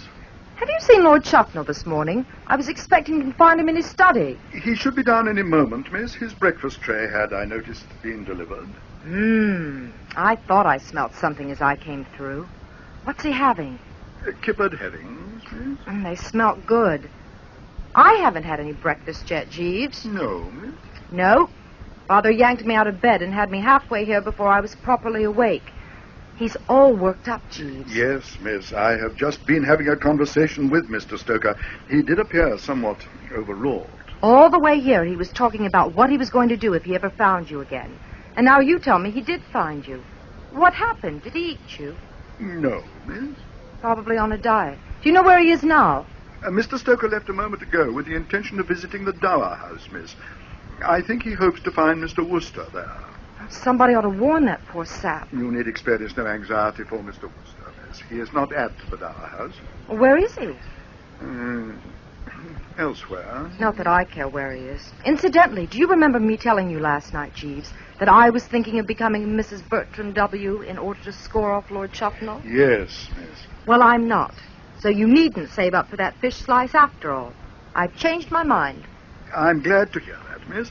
I doubt whether the union would have been a successful one. Now, Mr. Wooster is an agreeable young gentleman, but I would describe him as essentially one of nature's bachelors. I agree. So no matter if Father does tear the roof off, I'm not going to marry that poor persecuted lamb. Why should I? I've nothing against him. Very true, miss. Well, I suppose I'd better go and look for Lord Chuffnell, Jeeves. Though what I'm going to say to him, I can't think.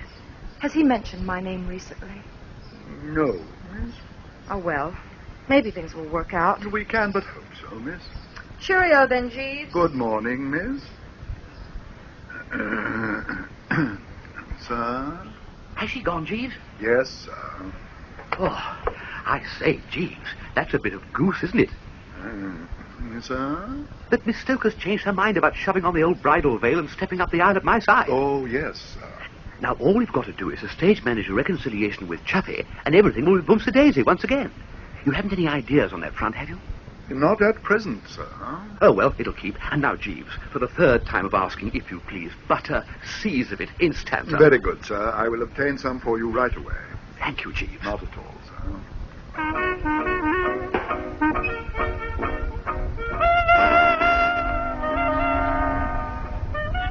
As I waited for Jeeves to return with a quarter of a pound or so of dairy produce, I found my thoughts turning more and more towards the subject of breakfast. It wouldn't be going too far to say that Pauline Stoker's casual mention of it had really touched the spot. It's a rummy thing about the morning meal. When you've only to press a bell to have the domestic staff racing in with everything on the menu from oatmeal to jams, marmalades and potted meats, you find that all you can look at is a glass of soda water and a rusk. When you can't get it, you feel like a python when the zoo officials have just started to bang the luncheon gong. And I can give no better indication of the extraordinary way the old Tum had suddenly come out of its trance than by mentioning that there was a young fowl of sorts, not far away, engaged in getting outside a large pink worm, and I could willingly have joined it at the board. In fact, at this juncture, I think I would have taken potluck with a buzzard. Happily, however, such extreme measures were unnecessary. For only 50 yards away, under a metal cover, sat a plate, bulging, if Jeeves's word was to be credited, with kippers. That plate seemed to beckon to me. A moment later, I was speeding on my way across the lawn. I passed through the French windows at some 40 mph and was on the point of snaffling the works and making a slippy exit when I realized to my horror that Pauline Stoker had beaten me to it. For a moment, we looked at each other with a wild surmise, silent upon a ground floor back in Chuffnell Regis. And then one of the most devastating yowls of terror I've ever heard in my puff ripped through the air. It coincided with the opening of the door and the appearance on the threshold of the 5th Baron Chuffnell. And the next moment he had dashed at her and gathered her in his arms, and she had dashed at him and been gathered. They couldn't have done it more neatly if they'd been rehearsing for weeks. Ah! What is it? It's all right, Angel. What's the matter, sweetheart? Tell me, precious. Did you see something, Pet? Hello, Chuffy. Nice day. Bertie. Bertie, you great goof. Well, what's the idea of scaring people stiff like that?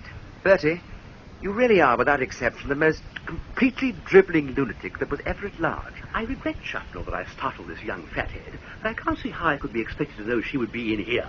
Besides, talking of lunatics, don't forget 2 days ago you gave this lovely girl the bird for no good reason at all, and if that is an example of grade A goofiness, I don't know what is. That's true. That is true. I'm sorry, Angel. I did behave stupidly. Oh, that's all right, darling. It was all my fault, precious. It was mine too, sweetness. Please, please. You were saying, Wooster? Nothing. I thought you made a remark. Oh, no. Good. You better not. Chuffy, old man, we must not allow ourselves to brawl. This is the moment for the genial eye and the affable smile. No one could be more delighted than myself that you and this old friend of mine have buried the dead past and started all square together. I may look on myself as an old friend, may I not, Pauline? Well, I should hope so, you poor dither. Why, I knew you before I ever met Marmaduke. Oh, yes, Chuffy. This Marmaduke business. I want to take that up with you sometime. Fancy you keeping that dark all these years. There's nothing wrong in being christened Marmaduke, is there? Nothing wrong, no. Nothing wrong at all, no. But we shall have a good laugh about it at the drones. Bertie, if you breathe a word of it to those blighters at the drones, I'll track you to the end of the earth and strangle you with my bare hands. Well, we must see. No. But as I was saying, I'm delighted that this reconciliation has taken place. There are few more charming girls than this P. Stoker, and you're lucky to have won her, old man, in spite of the fact that she is handicapped by possessing a father who bears a striking resemblance to something out of the Book of Revelations. Father's a good enough egg, Bertie, if you rub him the right way. You hear that, Chuffy? In rubbing this bally old thug, be sure to do it the right way. He's not a bally old thug. Pardon me. I appeal to Chuffy. Well, I must say, Angel, he does strike me at times as a bit over the odds. Exactly. And never forget that he has resolved that Pauline shall marry me. What? I'm darned if I'll ever marry you, Bertie. The right spirit, old girl, the right spirit. But can you preserve that intrepid attitude when you see Pop breathing flame through his nostrils and chewing broken bottles in the foreground? Will you not, if I may coin a phrase, be afraid of the big bad wolf? We're going to have a pretty tough time with him, of course. He's pretty sore with you, Angel, you know. I'll attend to him. No, Chuffy, I will attend to him. Leave the whole conduct of the affair to me. You? Why, you poor lamb, you'd run a mile if Father so much as said boo to you. I anticipate no such contingency. Why should he say boo to me? I mean, a damn silly thing for anybody to say to anyone. And even if he did make that idiotic observation, the effects would not be such as you have outlined. That I was once a little on the nervous side in your parents' presence, I admit. But no longer. Not anymore. The scales have fallen from my eyes. Recently I have seen him in the space of something under 3 minutes, reduced by Jeeves from a howling blizzard to a gentle breeze, and the spell is broken. When he comes, you may leave him to me with every confidence. I shan't be rough with him, but I shall be firm. Pauline, eh? Ah, Eh? and this, if I mistake not, Watson, is our client now. Oh, gee, What on earth's been happening, Father? You've got a black eye. I couldn't get the fella. What fellow? Well, I don't know who he was. He was some lunatic in that Dower House. He stood there at the window throwing potatoes at me. You can consider yourself dashed lucky that the fellow elected to deal with you at long range. For close quarters work, he usually employs a carving knife or a chopper. Who are you? Are you Wooster? Still Wooster, Stoker, old man, yes. First, last, and all the time, Bertram Wooster. What the devil has he done to his face, huh? Sunburn. Well, Stoker, it's most convenient that you should have dropped in like this. Huh? I've been looking for you. Well, that's putting it a bit loosely, perhaps. But anyway, I'm glad to see you now, because I've been waiting to tell you that idea of yours about your daughter and me getting married is off. Forget it, Stoker. Abandon it. Wash it right out. Nothing to it at all. She's going to marry Chuffy, Lord Chuffnell. Him. What? Yes, all set. Is this true, Pauline? Yes, Father. Huh? You intend to marry a man who calls your father a pop-eyed old swindler, do you? Did you call him a pop-eyed old swindler, Marmaduke? Certainly not. Yes, you did when I told you I was not going to buy this house of yours. Oh, well, you know how it is. Anyway, I'm going to marry him, Father. You are not. I am, too. I love him. Oh, yes. Well, only yesterday you were in love with this damned sooty-faced imbecile here. Stoker, you forget yourself strangely. I must ask you to preserve the decencies of debate. And it isn't soot, it's boot polish. And I'm not in love with him anyway. You said you were. Well, I wasn't. Well, so the fact of the matter is, you don't know your own mind. Well, I'm going to make it up for you. I'm not going to marry Bertie, Father, whatever you say. Well, you're certainly not going to marry a fortune-hunting English lord. What do you mean, a fortune-hunting English lord? I mean what I say, sir. You haven't a cent. And since George died, Pauline's been the heiress to 50 million. Why, darn it, you're just like that fellow in that musical comedy I saw. What was his name? Lord Watley. What, Watley? I'm not a bit like Watley. You're the living spit of him. Same sort of face, same expression, same way of talking. I've been wondering all along who it was you reminded me of, and now I know it's Lord Watley. You're talking perfect nonsense, Father. The whole trouble all along was that Marmaduke was so scrupulous and chivalrous that he wouldn't ask me to marry him till he had enough money. I couldn't think what was the matter with him. And then you promised to buy Chuffnell Hall. And 5 minutes later, he came bounding up to me and started proposing. Well, if you didn't mean to buy the hall, you ought not to have said you would. And I don't see why you won't, either. I was planning to buy it because Glossop asked me to. But the way I feel towards that guy now, I wouldn't buy a peanut stand to please him. It's not a bad photo, Glossop, you know. I like it. Well, you can have him. Yes, Jeeves? For Mr. Stoker, my lord. Excuse me, sir. A seaman from your yacht has just brought this cablegram, which arrived shortly after your departure this morning. The captain of the vessel, fancying that it might be of an urgent nature, instructed him to convey it to this house. I took it from him at the back door and hastened hither with it in order to deliver it to you personally. What do you mean is there's a cable for me? Yes. Then why not say so, damn it, instead of making a song about it? You think you're in an opera or something? Gimme! Sir? No, that Glossop gets nothing out of me. Of course, if he cares to come to me and apologize, I may possibly... Oh, boy. What's the matter, Father? It's happened. What's happened? What? I'll tell you what. The family's contesting old George's will. You don't mean that. I do mean that. They're trying to make out he was loco. There, you read it for yourself. Oh. But if this goes through, Bango's our $50 million. Of course it does. We shan't have a cent, hardly. Hey, say that again, Angel. Do you mean you've lost all your money? Well, looks like it. Fine! Great! Ripping! Wonderful! Topping! Splendid! Why, so it is, isn't it? Of course it is! I'm broke, you're broke, let's rush off and get married. Of course! This makes everything all right. Nobody can say I'm like Wat Watley now. They certainly can't. Wat Watley, on hearing the news, would have edged out. I should say so. You wouldn't have been able to see him for dust. It's marvellous. It's magnificent. In all my life, I've never heard of such a bit of luck as this. Nor have I. Coming just at the right time. Exactly at the right time. It's topping. It's simply great. Pauline, will you stop talking infernal rot and listen to me? Haven't any sense at all? What do you mean you've lost your money? Do you think I'm going to lie down and let this go through without making any comeback? They haven't a dog's chance. Old George was as sane as I am. And I've got Sir Roderick Glossop, the greatest alienist in England, to prove it. But you haven't. I've only to put Glossop on the witness stand and their case collapses like a bubble. But Sir Roderick won't testify for you now that you've quarreled with him. Who says I've quarreled with him? You show me the half-wit who dares to assert that I'm not on the most cordial terms with Sir Roderick Glossop. Just because we had a trifling, temporary difference, such as happens to the closest of friends, does that mean we're not like brothers? But suppose he won't apologize to you.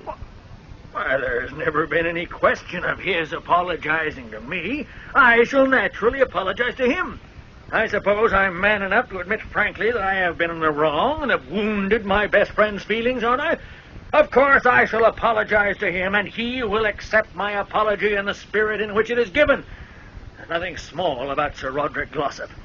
I'll have him over in New York testifying his head off inside of 2 weeks. Now, what's the name of this place he's staying at? This Sea View Hotel, isn't it? I'll get him on the wire at once and arrange a meeting. He's not in his hotel, I know. Eh? Where is he? Quite possibly in London. London? Why in London? Why not? Well, what's his address in London? I don't know. Well, don't any of you know? I don't. I don't. A lot of use you are to a man. Get out! We're busy. I beg your pardon, sir. I was desirous of speaking to his lordship for a moment. Later on, Jeeves. Very good, my lord. Come on now. It can't be that hard to locate a man of Sir Roderick's eminence. If you will pardon me for intruding the observation, sir, I think I can tell you where Sir Roderick is, if I am right in supposing that it is Sir Roderick Glossop that you are anxious to find. Well, of course it is. How many Sir Rodericks do you think I know? Where is he then? In the garden, sir. This garden, do you mean? Yes, sir.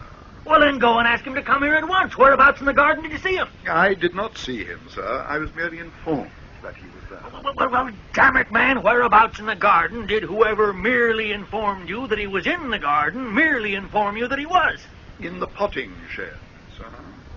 The potting shed? Yes. Well, what's he doing in the potting shed? Sitting, sir, I imagine. As I say, I do not speak from first-hand observation. My informant is Sergeant Vooles. Who the devil is Sergeant Vooles? The uncle of Constable Dobson, sir. Well, who is Constable Dobson, then? The police officer who arrested Sir Roderick last night, sir. Thank you, sir. Jeeves? Jeeves? Jeeves? Hey, you. Sir? What do you mean by going off like that? I was under the impression that his lordship, occupied with more vital matters, was not at leisure to attend to the communication I desired to make. I planned to return later. Sir. Well, just stay put for a second, won't you? Certainly, sir. Had I been aware that you were desirous of speaking to me, sir, I would not have withdrawn from the room. It was merely the apprehension lest I might be intruding at a moment when my presence was not desired. All right. Never mind all that stuff. Your presence is of the essence, Jeeves. Thank you, sir. Now, Jeeves, did you say that Sir Roderick Glossop had been arrested? Yes, my lord. He was apprehended by Constable Dobson last night and placed in the potting shed in the hall grounds. The constable remaining on guard at the door. The larger potting shed, my lord, not the smaller one. The potting shed to which I allude is the potting shed on the right. As you enter the kitchen garden, it has a red tile roof in contradistinction to the smaller potting shed, the roof of which is constructed, as you Jeeves. know. Sir? Never mind which potting shed. No, sir. Not of the essence. I quite understand, sir. Carry on, Jeeves. It appears, my lord, that Constable Dobson arrested Sir Roderick at an advanced hour last night. He was then in something of a quandary as to what means to take for his disposal. You must understand, my lord, that in the conflagration which destroyed Mr. Wooster's cottage, that of Sergeant Wool's, which is contiguous, was also burned down. And as this cottage of Sergeant Wools's is also the local police station, Constable Dobson was not unnaturally somewhat at a loss to know where to place the prisoner. The more so as Sergeant Wool's was not there to advise him. He, in fighting the flames, having sustained an unfortunate injury to his head and having been removed to the house of his aunt. I refer to his Aunt Maud, who resides in Chuffnell, Regis, sir, not, of course, his Aunt Mabel, Jeeves. who, as you know, sir?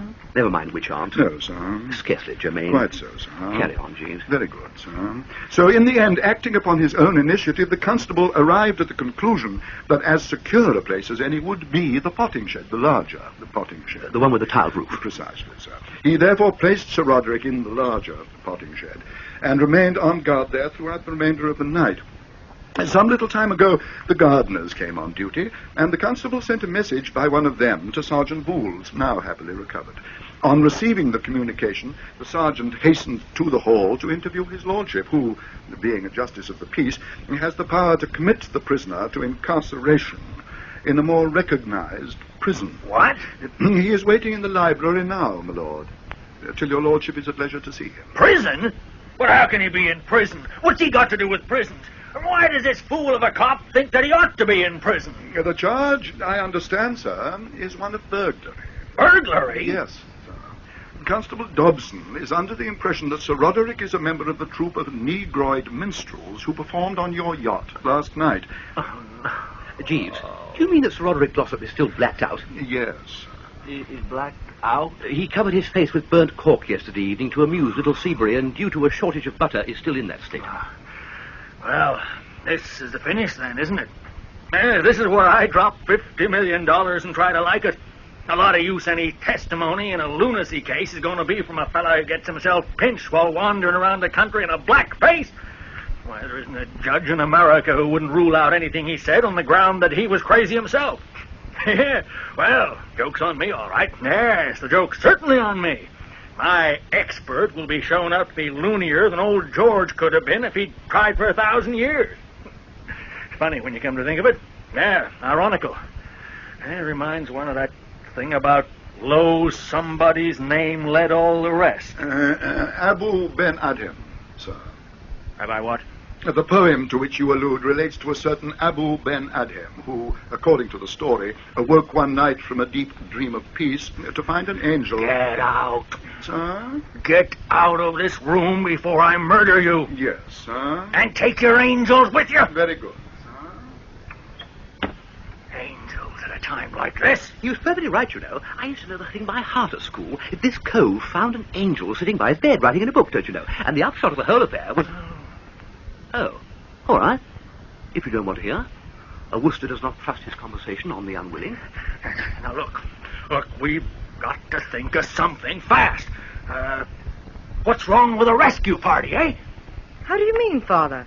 Listen, what's the matter with going and breaking the door of this damn potting shed down and getting him out and smuggling him away and hiding him somewhere and letting these darn cops run circles around themselves trying to find him? No, we couldn't. Why not? You heard Jeeves say Dobson was on guard. Well, bat him over the head with a shovel. Mr. Stoker, I am a justice of the peace. I can hardly sanction a physical assault on a member of the constabulary. Well, darn it then, bribe him. You can't bribe an English policeman. You mean that? Not a chance. My God, what a country. You back? Yes, sir. Well, Sir? what do you want? The bell rang, sir. No, Jeeves. Nobody rang. I rang, Chuffy. What for? For Jeeves. We don't want Jeeves. Chuffy, old man, if there could ever be a time when you wanted Jeeves more than you do now, What I'm driving at, Chuffy, is that there's only one man who can get you out of this mess. He stands before you. I mean Jeeves. Recall some of the swift ones he's pulled in the past, Chuffy. Jeeves always finds the way. By Jove, yes, that is right. He does, doesn't he? He does indeed. Jeeves, we require your cooperation and advice. Very good, sir. If there are any darned angels involved... Stoker, please. Jeeves, to begin with, let me give you a brief synopsis. Do I mean synopsis? Yes, sir. Synopsis is perfect. A brief synopsis, then, of the position of affairs. I have no doubt you recall the late Mr. George Stoker. Yes, sir. I saw a good deal of his personal attendant when we were in New York, a man named Benstead. Quite. Well, Jeeves, the cable that you brought just now was to say that his will, Mr. George Stoker's will, that is being contested on the ground that the testator was as goofy as a coot. Yes. In rebuttal of this, Mr. Stoker had intended to bring Sir Roderick Glossop into the witness box to testify as an expert that old George was grade A in the sanity line. Not a gibber in him, if you see what I mean. However, and this is the nub of the thing, Jeeves, Sir Roderick is now in the potting shed with his face covered in burnt cork and a sharp sentence for burglary staring him in the eyeball. You see how this weakens him as a force? Yes, sir. In this world, Jeeves, you can do one of two things. You can set yourself up as a final authority on whether your fellow man is sane or not, or you can go blacking your face and getting put in potting sheds. You cannot do both. So what is to be done, Jeeves? I would suggest removing Sir Roderick from the shed, sir. There! Didn't I tell you Jeeves would find the way? Ha! Remove him from the shed, eh? How? With a team of angels? Can you remove Sir Roderick from the shed, Jeeves? Yes, sir. You were convinced of this? Yes, sir. You have already formulated a plan or scheme? Yes. Well, I take it all back then. Forget I said it. You get me out of this jam and you can come and wake me up in the night and talk about angels if you want. Thank you very much, sir. Well, come on then. What is this plan or scheme? Spill it. Wait, Jeeves. Just one moment, Stoker, before we go any further. There are two things to be settled. Do you give your solemn word to purchase Chuffnell Hall from old Chuffy here at a price to be agreed upon between the two contracting parties? Yes. And Let's you get on consent to the union of your daughter Pauline over there with old Chuffy here and none of that rot about her marrying me? Sure. Jeeves, you may speak. Thank you, sir. Having given this matter a good deal of consideration, sir, I have come to the conclusion that the crux of the problem is the presence before the entrance of the potting shed of Constable Dobson. Correct, Jeeves. Another way of putting it would be the snag. Precisely, sir. Our first move, accordingly, must be to eliminate Constable Dobson.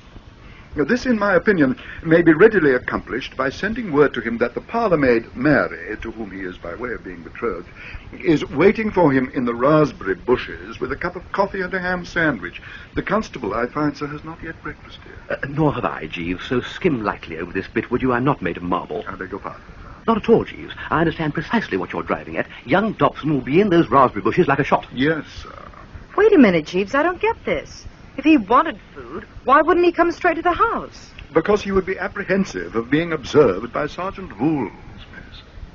He is under strict orders from his superior to remain at his post. Then would he leave it? My dear old man, he has not yet breakfasted, and this girl be dripping with coffee and ham sandwiches. Don't hold up the run of the dialogue with foolish questions. Yes, Jeeves? In his absence, sir, it would be a simple task to remove Sir Roderick and lead him to some place of concealment. His lordship's bedroom suggests itself. And Dobson wouldn't have the nerve to confess that he had abandoned the post of duty. That's what you're driving at. Precisely, sir. His lips would be sealed. No good. Wouldn't work. No, I'm not saying we couldn't get Glossop away, but the cops would see that there'd been some funny business. Their man would have gone and they'd figure it out that somebody had got him away. They'd put two and two together and get wise to us having done it. No, sir. Not if the officers did find a prisoner in the shed. I would advocate substituting Mr. Wooster for Sir Roderick. Split. Me? Yes, sir. As I have already mentioned, the officers are unaware of the identity of their captive, believing him to be a member of the local troupe of Negroid minstrels. It is only necessary, therefore, that a black-faced prisoner be found in the shed when the moment comes for the accused to be conducted before his lordship. But why me, Jeeves? I don't look a bit like old Glossop. They'd realize there'd been a switch straight away. You are forgetting, sir, that only Constable Dobson has actually seen the prisoner, and his lips, as I say, will be sealed.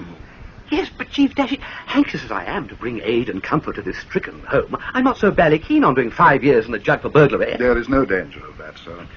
The building into which Sir Roderick was breaking at the moment of his arrest was your own garage. Oh, in search of petrol? No doubt, sir. But Chiefs, all the same, reflect, consider, review the position.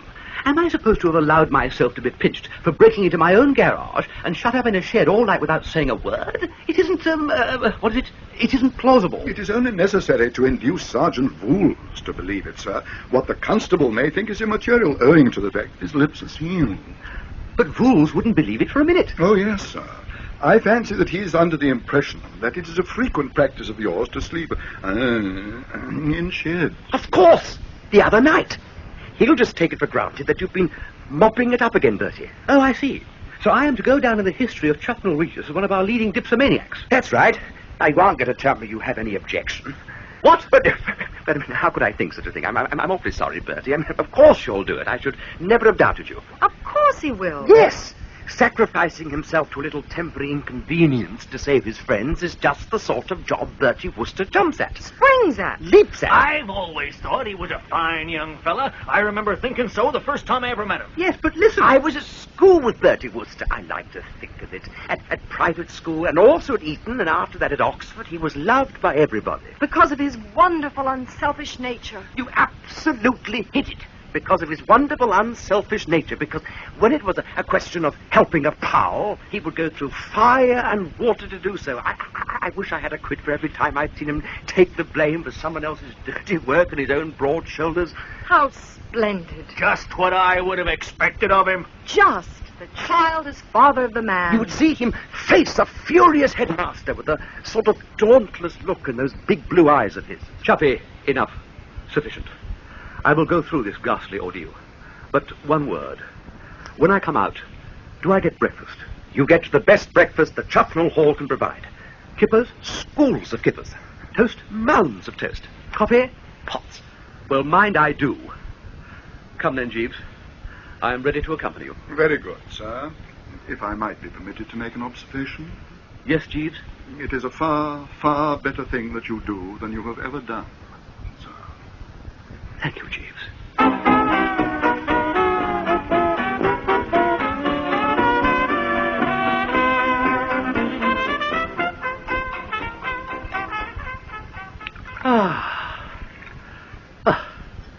I look before me, Jeeves, and what do I see?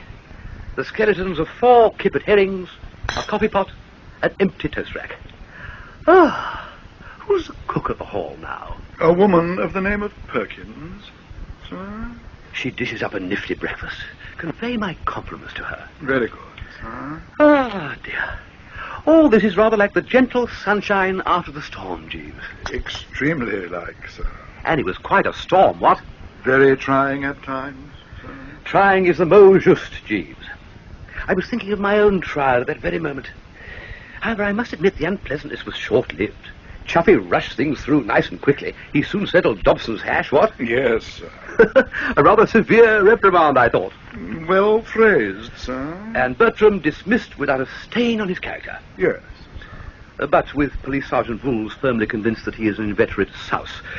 Well, however, it's no use worrying about it. Very true, sir. The main point is that once again you have shown that there is no crisis which you are unable to handle. A very smooth effort, Jeeves, exceedingly smooth. I could have effected nothing without your cooperation, sir. Tush, Jeeves. I was a mere pawn in the game. Oh, no, sir. Oh, yes, Jeeves. I know my place. But there's just one thing. Don't think for a moment that I want to detract from the merit of your performance, but you did have a bit of luck, what? Sir? Well, the cable happening to come along in what you might call the very nick of time. A fortunate coincidence. No, sir. I had anticipated its arrival. What? In the cable which I dispatched to my friend Benstead in New York the day before yesterday, I urged him to lose no time in retransmitting the message which formed the body of my communication. You don't mean to say... Yes. You mean there's nobody contesting the will, really? No, sir. But what about when old Stoker finds out? I feel convinced that his natural relief will overcome any resentment at the artifice, and he has already signed the necessary documents relating to the sale of Chuffnell Hall. So that even if he's sick as mud, he can't do a thing? Exactly, sir. Golly, Jeeves.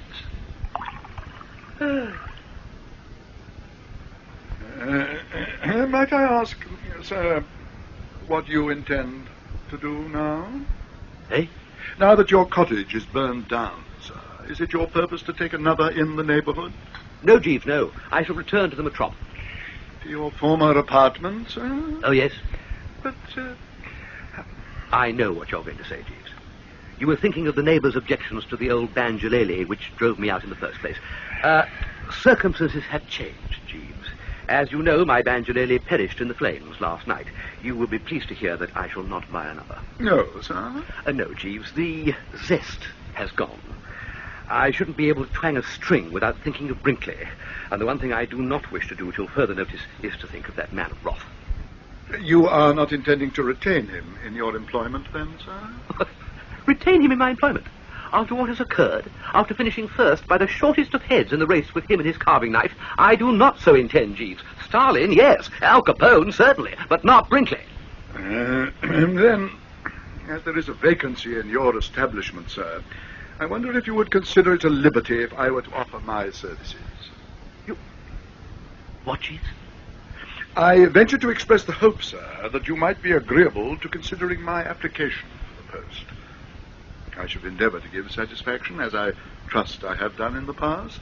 But I would not wish in any case to continue in the employment of his lordship, sir, now that he is about to be married.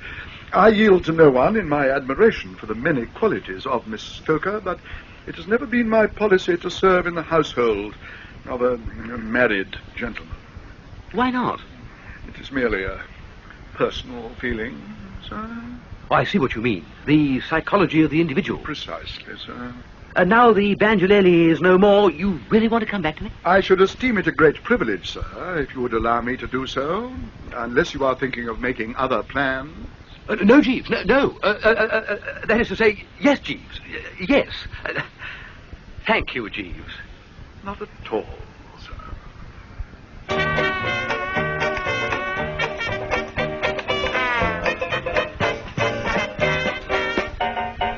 In that episode, the parts were played as follows: Jeeves, Michael Hordern; Bertie, Richard Briers; Lord Chuffnell, Clive Francis; Pauline Stoker, Connie Booth; J. Washburn Stoker, Blaine Fairman.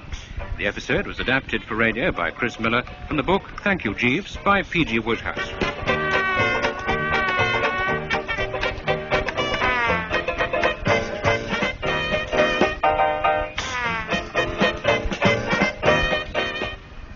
The programme was produced by Peter Titheridge.